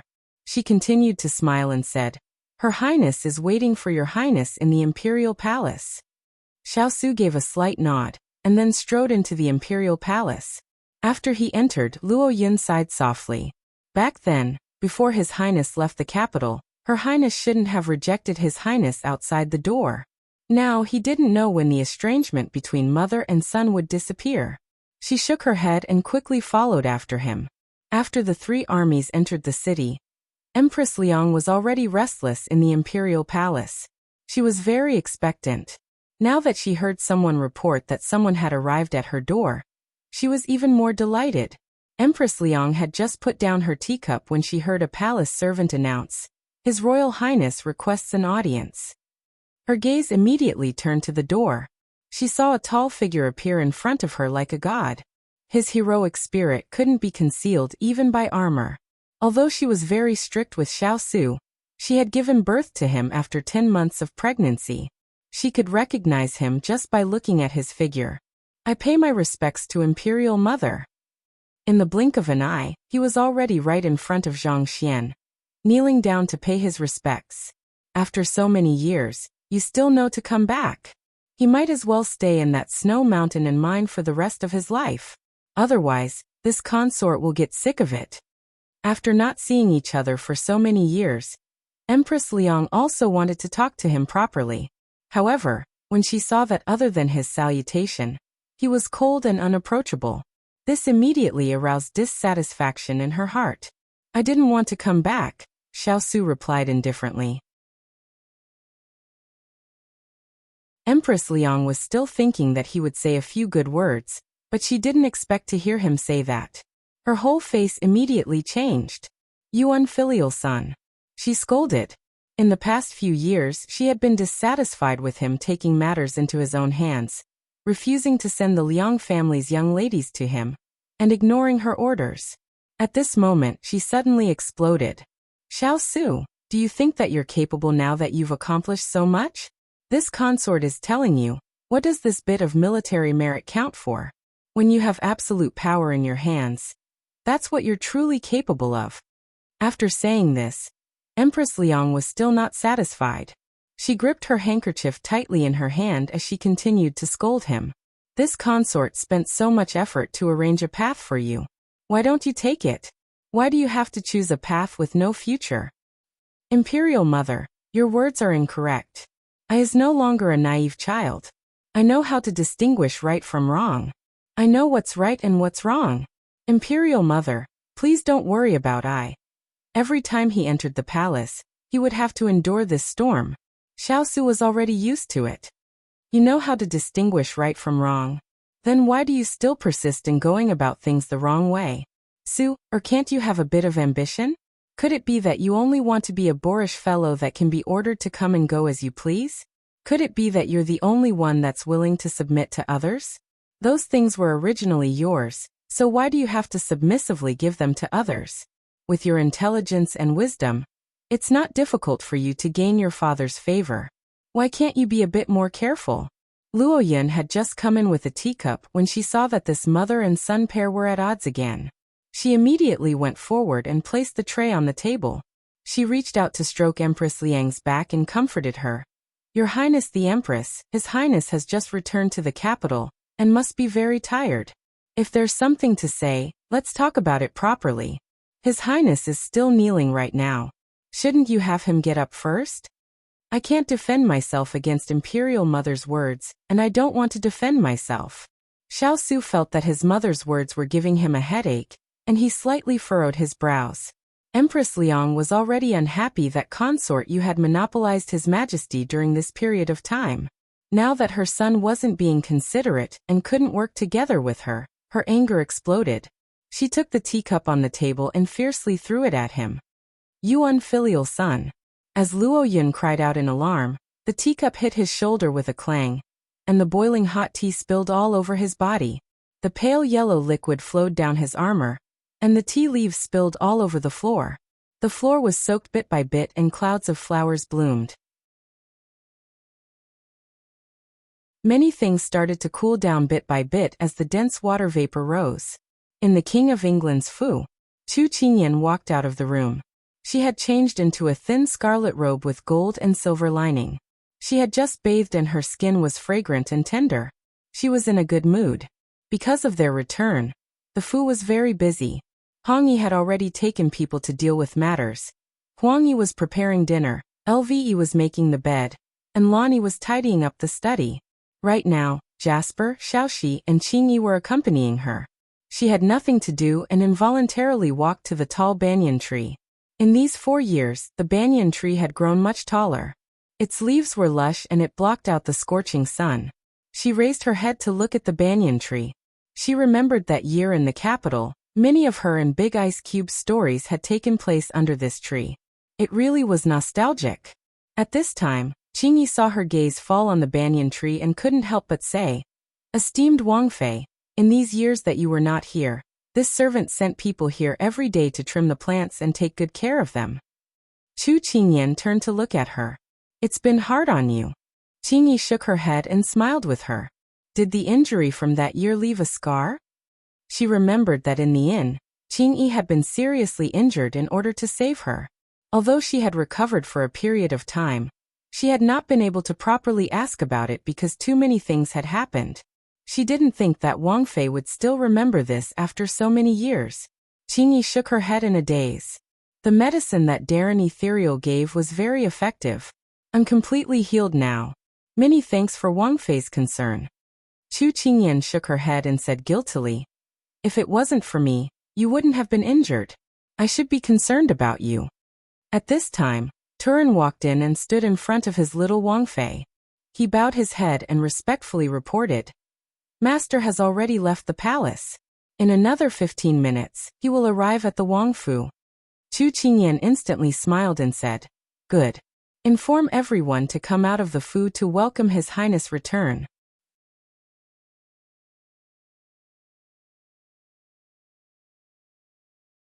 Chapter 10-11.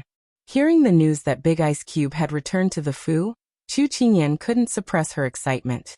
She led all the servants in the inner compound towards the front door.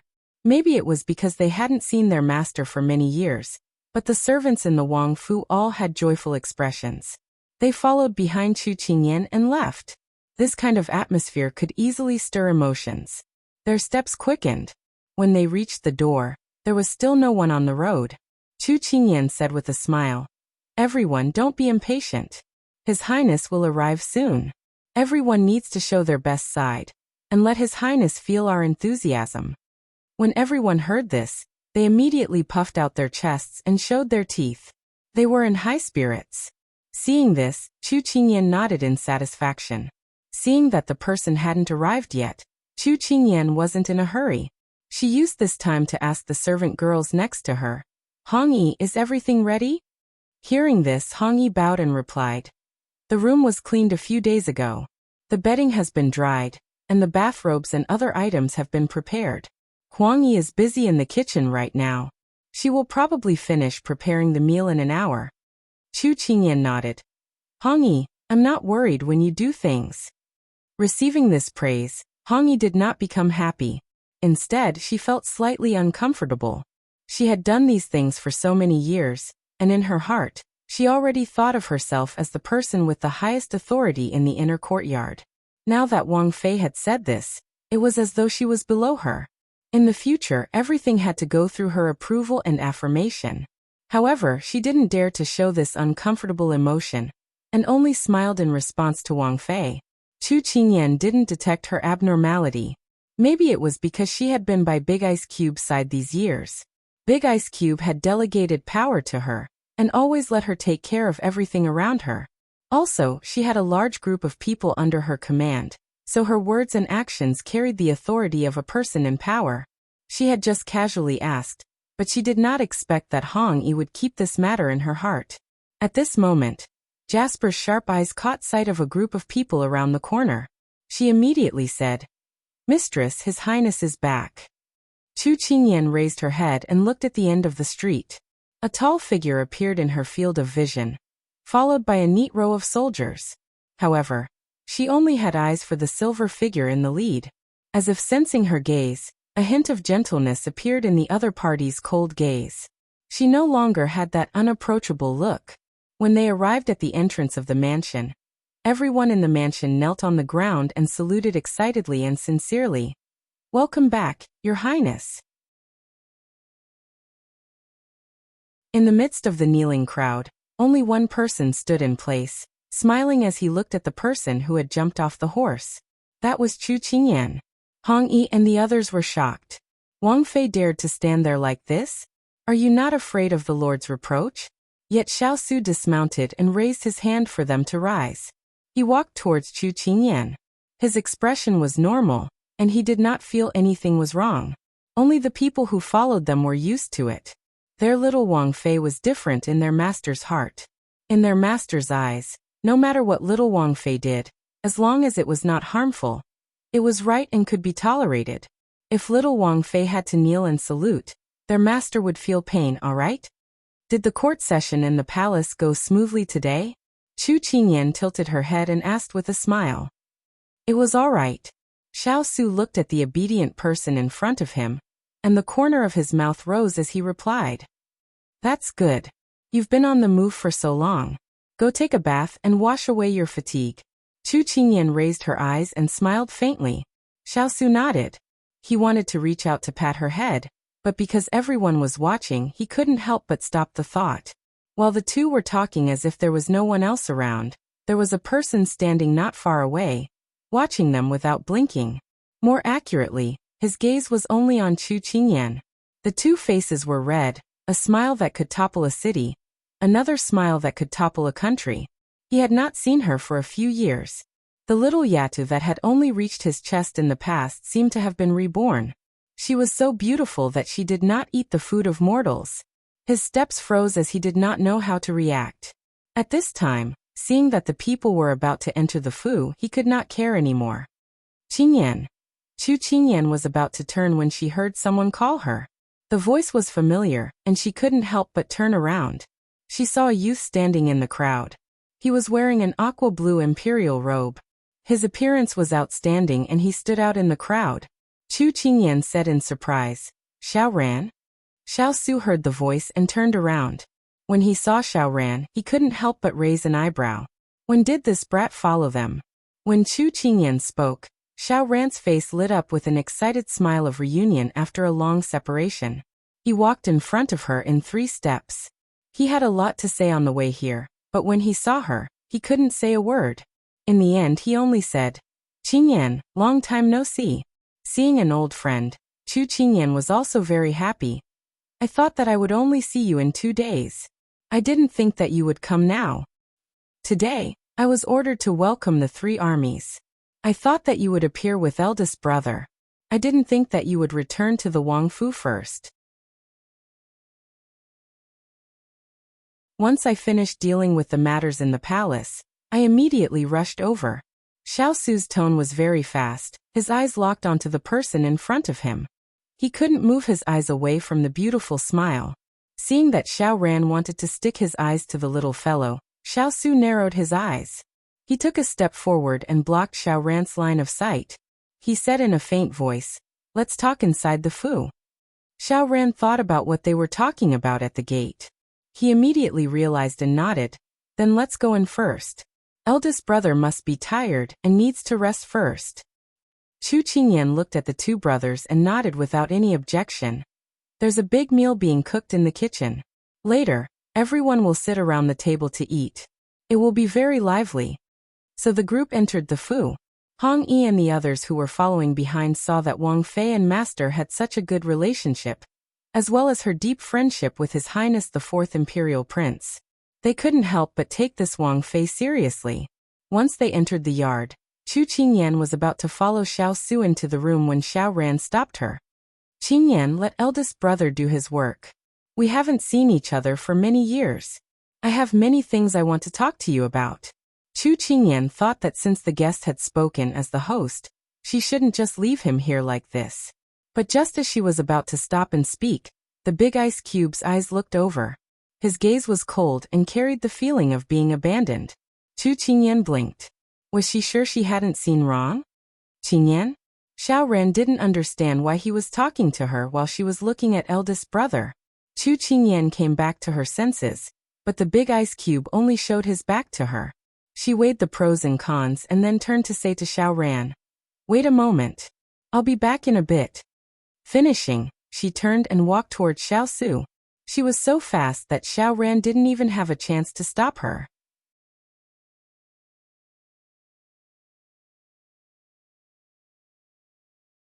Chapter 10-12.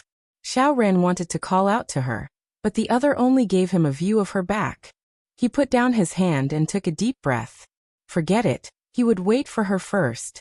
At this time, Xiao Shi, who was standing on the side, did not have time to catch up to her Wang Fei and was left in the yard. Actually, it was because such a young and promising youth had appeared by Wang Fei's side that she had been a little distracted. Now that the others were not here, she couldn't help but have thoughts. She took the tea from the side and handed it to Xiao Ran. She bashfully tilted her head to the side and said, "Fourth Highness, please have some tea." Xiao Ran's thoughts were all on Chu Qingyan at this time. Hearing the tea being offered, he didn't even think before taking it. There was still a smile on his face from seeing Chu Qingyan. Seeing the smile on Xiao Ran's face, she thought it was because of her. She couldn't help but pinch her handkerchief and gently say, "Your Highness, be careful, it's hot." Because he was in a good mood, Xiao Ran did not feel anything and nodded. Seeing Xiao Ran not only take the tea, but also respond to her words, Xiao Shi was overjoyed. Her courage grew and she started to find topics to talk about with Xiao Ran. "Fourth Highness, I heard that you are a friend my Wang Fei made in Jing City. This servant has heard my Wang Fei mention you many times in Lian City." In reality, she didn't know what the relationship between him and Wang Fei was. On the way back to the yard, she had heard the other people's discussions. She only knew that when Wang Fei was in the Wang Fu, this fourth prince often came to play with her. Based on his interactions with Wang Fei, they seemed to be quite familiar, so she dared to say this. If this was said to other people, it would just be a smile and a polite greeting. But to Xiao Ran it was not the same. He had been thinking about Chu Qingyan for so many years, and was worried that if he was not by her side, she would forget about him. Now that he heard Xiao Shi's words, his heart immediately bloomed with joy. He put down the teacup in disbelief and looked at her with shining eyes. "Is what you said true?" Xiao Shi had only found a reasonable opening line. She didn't expect the other party's reaction to be so big. She was a little frightened. Only now did she realize how noble the person in front of her was. She didn't know if she would affect herself if she made things up. However, the arrow was already knocked on the bowstring. She hurriedly smiled and said, "Yes, Xiao Shi is telling the truth." These words undoubtedly let Xiao Ran eat a heart-calming pill. Qingyan really put him in her heart. "Your name is Xiao Shi?" The noble young master in front of her actually took the initiative to ask for her name. Xiao Shi was a little flattered and immediately replied, "This servant is called Xiao Shi." "All right, Xiao Shi." Since you're currently your princess consort's lover in Lian City, you should know what she likes on a daily basis. For example, eating, playing, and such. Xiao Ran looked at her and asked seriously. After all, they hadn't seen each other for a few years. He didn't know if the little Yadu had changed from the past. Since there was a servant girl by her side, then he would take the opportunity to ask. Xiao was instantly stumped. When she was in Lian City, she didn't serve Chu Qingyan because Chu Qingyan wasn't used to being served. She only had Xining by her side. However, she couldn't say that she didn't know to Xiao Ran right now because her words just now had already dug a big hole for herself. She hurriedly thought about the Wang Fei's tastes in the carriage recently. She immediately began to recount. It was better than nothing. Xiao Ran listened very seriously and remembered it all in his heart. Also, he would ask some questions from time to time.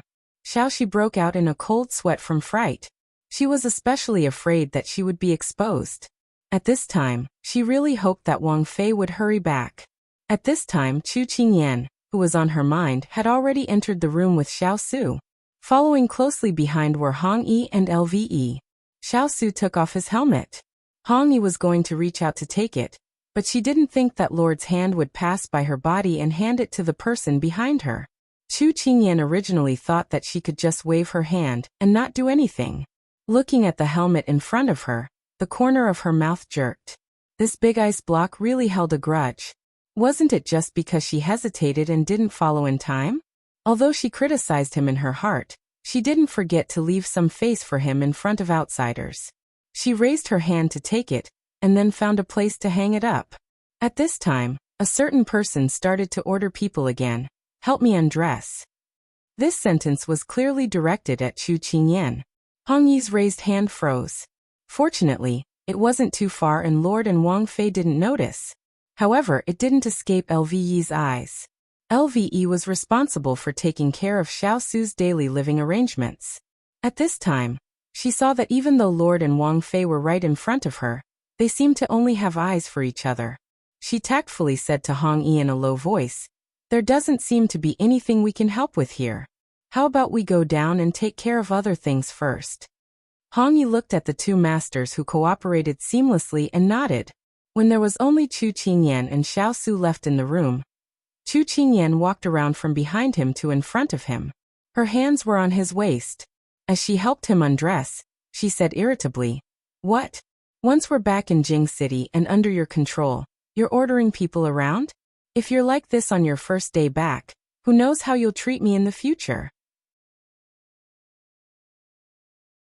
"Let me think, I'd better go back to Jiangnan." Xiao Su's gaze softened when he heard this. He stared fixedly at the person in front of him. "You have such a big opinion on undressing? In the past, whether it was in Lianqing or Jiangnan, you always did your own things. Didn't you get enough food and clothing by yourself? Now that you're back, you're starting to be particular about it. Do you know that it's easy to go from frugal to extravagant, but difficult to go from extravagant to frugal?" The two of them started to bicker. "Is it wrong for me to help my future wife undress? If you think it's unfair, I can help you next time. How about it?" He whispered the last sentence into her ear. Instantly, her face heated up. Her cheeks were even redder than cherries. She clenched her hand and swung it at him. "You're so annoying. You only know how to talk nonsense." Xiao Su's lips curled. The person in front of him had clear eyes, rosy cheeks, and bright red lips. His heart skipped a beat, and he couldn't help but lower his head to get closer to her. She could clearly feel a warm breath getting closer. Her chest couldn't help but start pounding like a little deer. Even though the two of them had already been intimate before, she didn't know why she still felt the palpitations of her first love. She instinctively looked away, not daring to meet his eyes. Just as the two of them were about to meet, Chu Qingyan's gaze froze. She suddenly said, "Big ice cube. What happened to your shoulder?" There was a large stain on his silver battle suit. She had even personally checked his clothes this morning on the road, but she didn't find this at all. It could only be said that it appeared after she wasn't around. She was surprised because Big Ice Cube was a clean freak. No matter how busy he was, the clothes he changed out of at night would be as clean as if they had just been washed. It was impossible for a stain to suddenly appear on his clothes.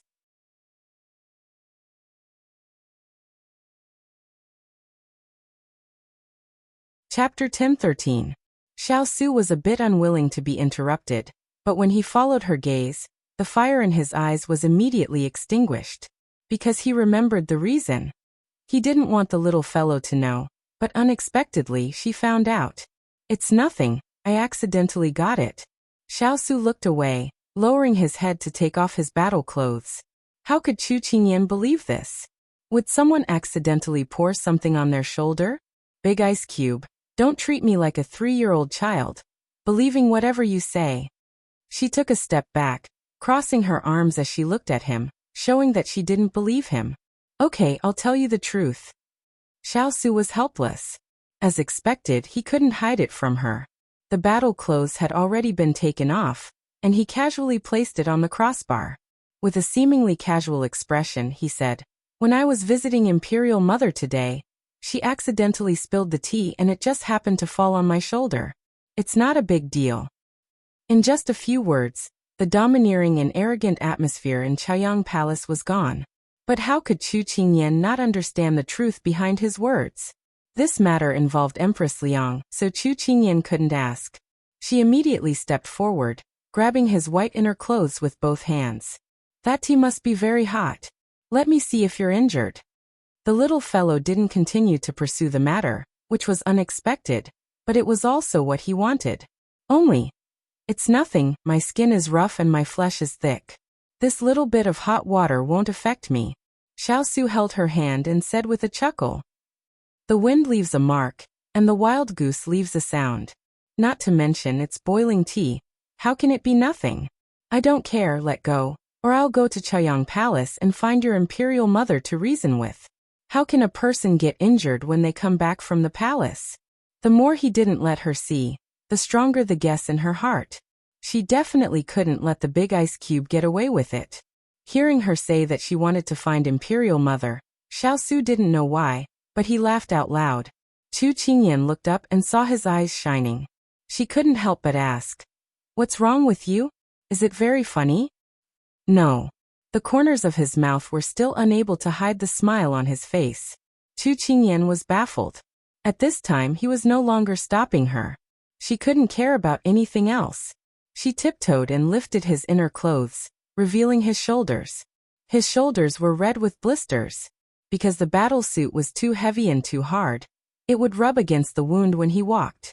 Many blisters burst, and his clothes were stained with blood. The flesh underneath was badly mangled. Chu Qingyan's fingers trembled slightly as she stared blankly at the patch of red. She turned to look at him and said softly, "Is this what you mean by fine? If I didn't insist on seeing it, would you still hide it from me?" Xiao Su glanced at his shoulder and turned to look at her. "It's nothing serious. This is just a minor injury." Because he had suffered countless injuries since he was young, this little bit of pain was nothing to him. But to the little fellow in front of him, it seemed to be different. Chu Qingyan glared at him fiercely. She really wanted to push him away and not care about him anymore, but she couldn't bear to. She pushed him to the chair and sat down. Then she turned around and walked out of the door in a huff. Xiao Su thought that she was really angry and prepared to pull up his clothes to chase after her. But when he reached the door, she was already back. "Do you know that you're injured?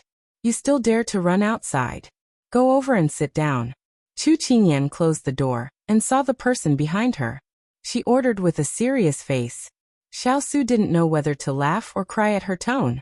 But his angry wife was the most important. He didn't dare to resist and sat down obediently. Jasper, who was standing outside the door to help take the medicine bottle, was about to leave when she heard a sentence from inside. "Clothes, take off." Jasper staggered and almost fell. She wiped away her sweat and steadied herself. Master was really domineering. No, she couldn't leave.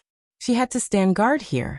If someone didn't have eyes and pushed the door open, Master would be in an awkward position. Due to her good hearing, Jasper immediately retreated a few steps and stood straight under the beam. Chu Qingyan didn't know that her image in Jasper's heart had changed completely. At this time, she was concentrating on treating the wound that had already started to fester. She carefully removed the dead skin, and after cleaning and disinfecting it, she spread the medicine powder over the wound. This wound looked very serious. She could feel that her heart, liver, spleen, lungs, and kidneys were all in pain, but he didn't even frown the entire time. She pursed her lips and then put away the medicine bottle. It's taken care of. When you bathe later, remember not to let the wound come into contact with water. Hearing her instructions, Xiao looked up at her. Don't take this matter to heart. It's just a superficial wound. I hit your body, but the pain is in my heart, do you understand? Chu Qingyan snorted. Xiao's eyes were as gentle as water. He reached out and pulled her into his arms. I'll be careful in the future. Chu Qingyan leaned into his arms and her expression became worried. Big Ice Cube, you're already injured on the first day we came back. It's not a good start. I don't know what to do. I really want to return to Jiangnan as soon as possible. Xiao patted her back and said softly, there's a celebration banquet tomorrow night. Imperial Father asked me to take you there. When the banquet is over, I'll ask Imperial Father to resign. At that time, we'll leave this place. Okay. She nodded, but her heart was still unsettled. She was really worried that there would be more twists and turns when they returned. However, since the Big Ice Cube had already said it, she didn't need to worry about it anymore. She didn't want to transmit her negative emotions to him. The Big Ice Cube would definitely have a lot of things to deal with when he came back, so she didn't want to cause trouble. Her uneasiness subsided, and the faint smell of medicine lingered at the tip of her nose. Her mind instantly became much clearer. At this time, she realized that the person she was hugging was actually naked. Cough cough. When she didn't realize it, she could still lean on him naturally. Now that she realized it, she felt uncomfortable all over. Her rationality told her that she should immediately withdraw from his arms, but her actions were faster than her brain. She reached out and gently poked the chest in front of her. Although it was hard, it was also very elastic. His wheat-colored skin was very sexy. She couldn't help but think of the handsome men on the cover of those magazines. Her Big Ice Cube looked thin in clothes, but when he took them off he was muscular. She really picked up a bargain. Suddenly, a suppressed voice came from above her head. Haven't you touched enough? Chu Qingyan blurted out without thinking. It's simply too admirable. Wait, something seemed wrong. The temperature in the air suddenly rose, and she suddenly blushed. I'll go out first. She turned and wanted to leave. However, just as she took a step, her wrist was grabbed. Her body trembled slightly, and her whole body was pulled in front of him. He reached out and cupped her cheeks. You want to leave? It's too late. Just as the domineering words fell, a black shadow covered her and instantly took away her breath.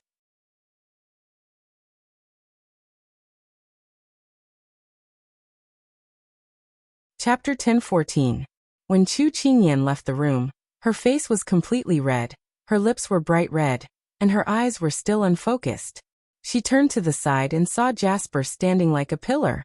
She immediately coughed a few times to hide her emotions. Jasper nodded slightly. Mistress, Fourth Prince just sent someone to find you. Are you going to see him now? Chu Qingyan's heart skipped a beat. She had almost forgotten that Xiao Ran was still in the drawing room. She put away the tender look on her face and immediately strode forward. We'll go to the drawing room now. When Chu Qingyan arrived at the drawing room, Xiao Ran had already asked Xiao what he wanted to know. He was drinking tea and quietly pondering. After this incident, Xiao's fear had surpassed her vanity. She didn't even dare to breathe loudly. When she saw her princess consort enter, she immediately let out a sigh of relief and went to greet her. Princess consort. Chu Qingyan nodded to her, and then walked in front of Xiao Ran. Xiao Ran, who was deep in thought, did not notice her arrival. He only saw a black figure flash in front of him, interrupting his train of thought. He raised his head and saw the person standing in front of him with a smile like a flower. He couldn't help but smile. You're back? Where's eldest brother? He's bathing. It will probably be a while before he comes over. Chu Qingyan sat down and said with a smile. Xiao Ran nodded. Sitting in front of him was the girl that he had been thinking about for the past few years. At this moment, his emotions were like a wave, unable to calm down. He did not forget the previous incident. When Chu Qingyan dismissed the servants, Leaving only Jasper, he said guiltily, "Qingyan, last time I was blind and didn't recognize that person as you. There was only a difference of one word, but I didn't notice it. Every time I think of this, I feel especially vexed." When Chu Qingyan heard this, she said disapprovingly, "I was wondering why you were frowning. So it's because of this matter. You don't have to take it to heart. After all, it's been so many years. It's normal that you can't recognize someone with a different appearance. You all can relax. Also, I really like the little things you gave me. It's my good fortune to have a friend like you." When she finished speaking, she smiled and thanked him sincerely. After receiving her forgiveness, Xiao also relaxed. It was because he cared too much about a person that he treated everything related to her, even if it was a trivial matter, as a big deal. Hearing her mention the box of gifts, he scratched his head in embarrassment and smiled foolishly. "As long as you like it." Chu Qingyan covered her mouth and smiled, then asked about his life. "How have you been these past few years?" "If I use 4 words to describe it, it's as calm as water," Xiao sighed. "I've always been cooped up in the palace. If I wasn't studying poetry, then I was reading The Art of War. If I wasn't practicing swordsmanship, then I was practicing archery. The days just pass like this. To be honest, I really envy you and eldest brother. You can leave the capital and live the life you want. You don't have to be restrained like this every day." When Chu Qingyan heard this, she smiled and shook her head. "Hearing you complain here, how many people in the capital should commit seppuku? It should be said that the life you're living now is what most people are envious of." Xiao shook his head. "Everyone's status is not something they can choose. Actually, I don't like this kind of life. These past few years, I've always wanted to go to Lianqing to find you, but Imperial Mother has always stopped me from leaving the capital. If it wasn't for the Nansong invasion this time, I'm afraid I wouldn't have the chance to go to the border in this lifetime." When she heard Xiao words, she sighed in her heart. How could Consort Yu let her son go to the territory of a competitor? If something bad happened, she couldn't afford to take the risk. "It's fine. Didn't we come back this time? Actually, as long as it's fated, we'll be able to meet again." She comforted. Xiao also knew that she was comforting him, so his tone was a little downcast. "Actually, during the Nansong invasion this time, I didn't fulfill my duty. I didn't beat them out of the Sichuan, and I even lost miserably. This can't be entirely blamed on you. The other party came with a vengeance and said that they were fully prepared tomorrow. You didn't have any experience before, so it's normal for you to fail. Didn't they say that failure is the mother of success? Now that you've experienced war, when you go to the battlefield again in the future, you'll definitely have a card up your sleeve, and it'll be much smoother, right?" Chu Qingyan stood from the perspective of a friend and guided him. He didn't know why, but when these words came from other people's mouths, they didn't have any effect on him. But when they came from Qingyan's mouth, he felt as if he was instantly healed. Could this be the difference between caring and not caring? "Qingyan, you're the best." Xiao looked at her with sparkling eyes. Chu Qingyan felt that his gaze was a little strange, but she didn't think too much about it. She waved her hand confidently and said, "We're all friends, no need to be so polite." Xiao chuckled, then remembered something. "Qingyan, you're not leaving this time when you return to the capital, right?" Chu Qingyan was a little distressed. "I'm not too sure. We were originally going to return to Lian City, but His Majesty ordered us to return to the capital." Hearing this, Xiao expression changed slightly. "Don't tell me you're still going to leave? Although the capital isn't as free as the outside world, there are still many fun places. I hope that you can stay here, so that when I want to find you in the future, I can find you anytime and anywhere." Chu Qingyan thought that he couldn't bear to part with her and Big Ice Cube, so she smiled and comforted him. "It's fine. If we're not here, you can still find other friends to play with. If you miss us, we can contact each other through letters. Besides, your eldest brother and I aren't too suited for life in the capital. To be precise, it should be that they didn't like to make a living in the deep waters of the capital." When Xiao heard this, he didn't feel good. He thought that once Qingyan returned to the capital, she wouldn't leave again. Then he could get closer to her, and find a suitable opportunity to express his feelings to her. But now she still wanted to leave. Then wouldn't he have waited for all these years in vain? Qingyan, can't you stay? If eldest brother has many things to take care of in the fief, you won't be able to help. Why don't you stay here? If you're afraid of being bored and lonely, I can often leave the palace to accompany you. Xiao Ran tried his best to persuade her. Chu Qingyan couldn't help but laugh. Xiao Ran, of course I'll leave with His Highness. He can't possibly make me stay here. He will, as long as there's a legitimate reason, such as the cancellation of your engagement. When Xiao Ran said this, Huang Yi suddenly walked in from outside and said with a smile, Princess Consort, the food is ready. Because her voice was too loud, it covered up Xiao Ran's words. Chu Qingyan turned to look at Huang Yi reproachfully. How can you be so careless? When Huang Yi saw that there were other people in the hall, she immediately stuck out her tongue and apologized. Chu Qingyan smiled and shook her head. Then she continued to look at Xiao Ran with a puzzled expression. What did you just say? When Huang Yi spoke, Xiao Ran suddenly realized that he had misspoken. He was a bit glad that she had appeared. When he heard the little lass's question, he quickly denied it. Nothing. Chu Qingyan looked at him strangely, and then threw the matter to the back of her mind. It's almost time for dinner. You can stay in the food to eat later. Don't go back to the palace. You're tuning in to the Li Mei's Wuxia Whispers YouTube channel. We're so grateful for your support, and don't forget to subscribe to join us on this incredible journey through captivating stories. Your generosity through donations truly makes a world of difference, as it's the primary source of revenue that allows me to expand and enhance this channel for you. Thank you from the bottom of my heart for being a part of this adventure.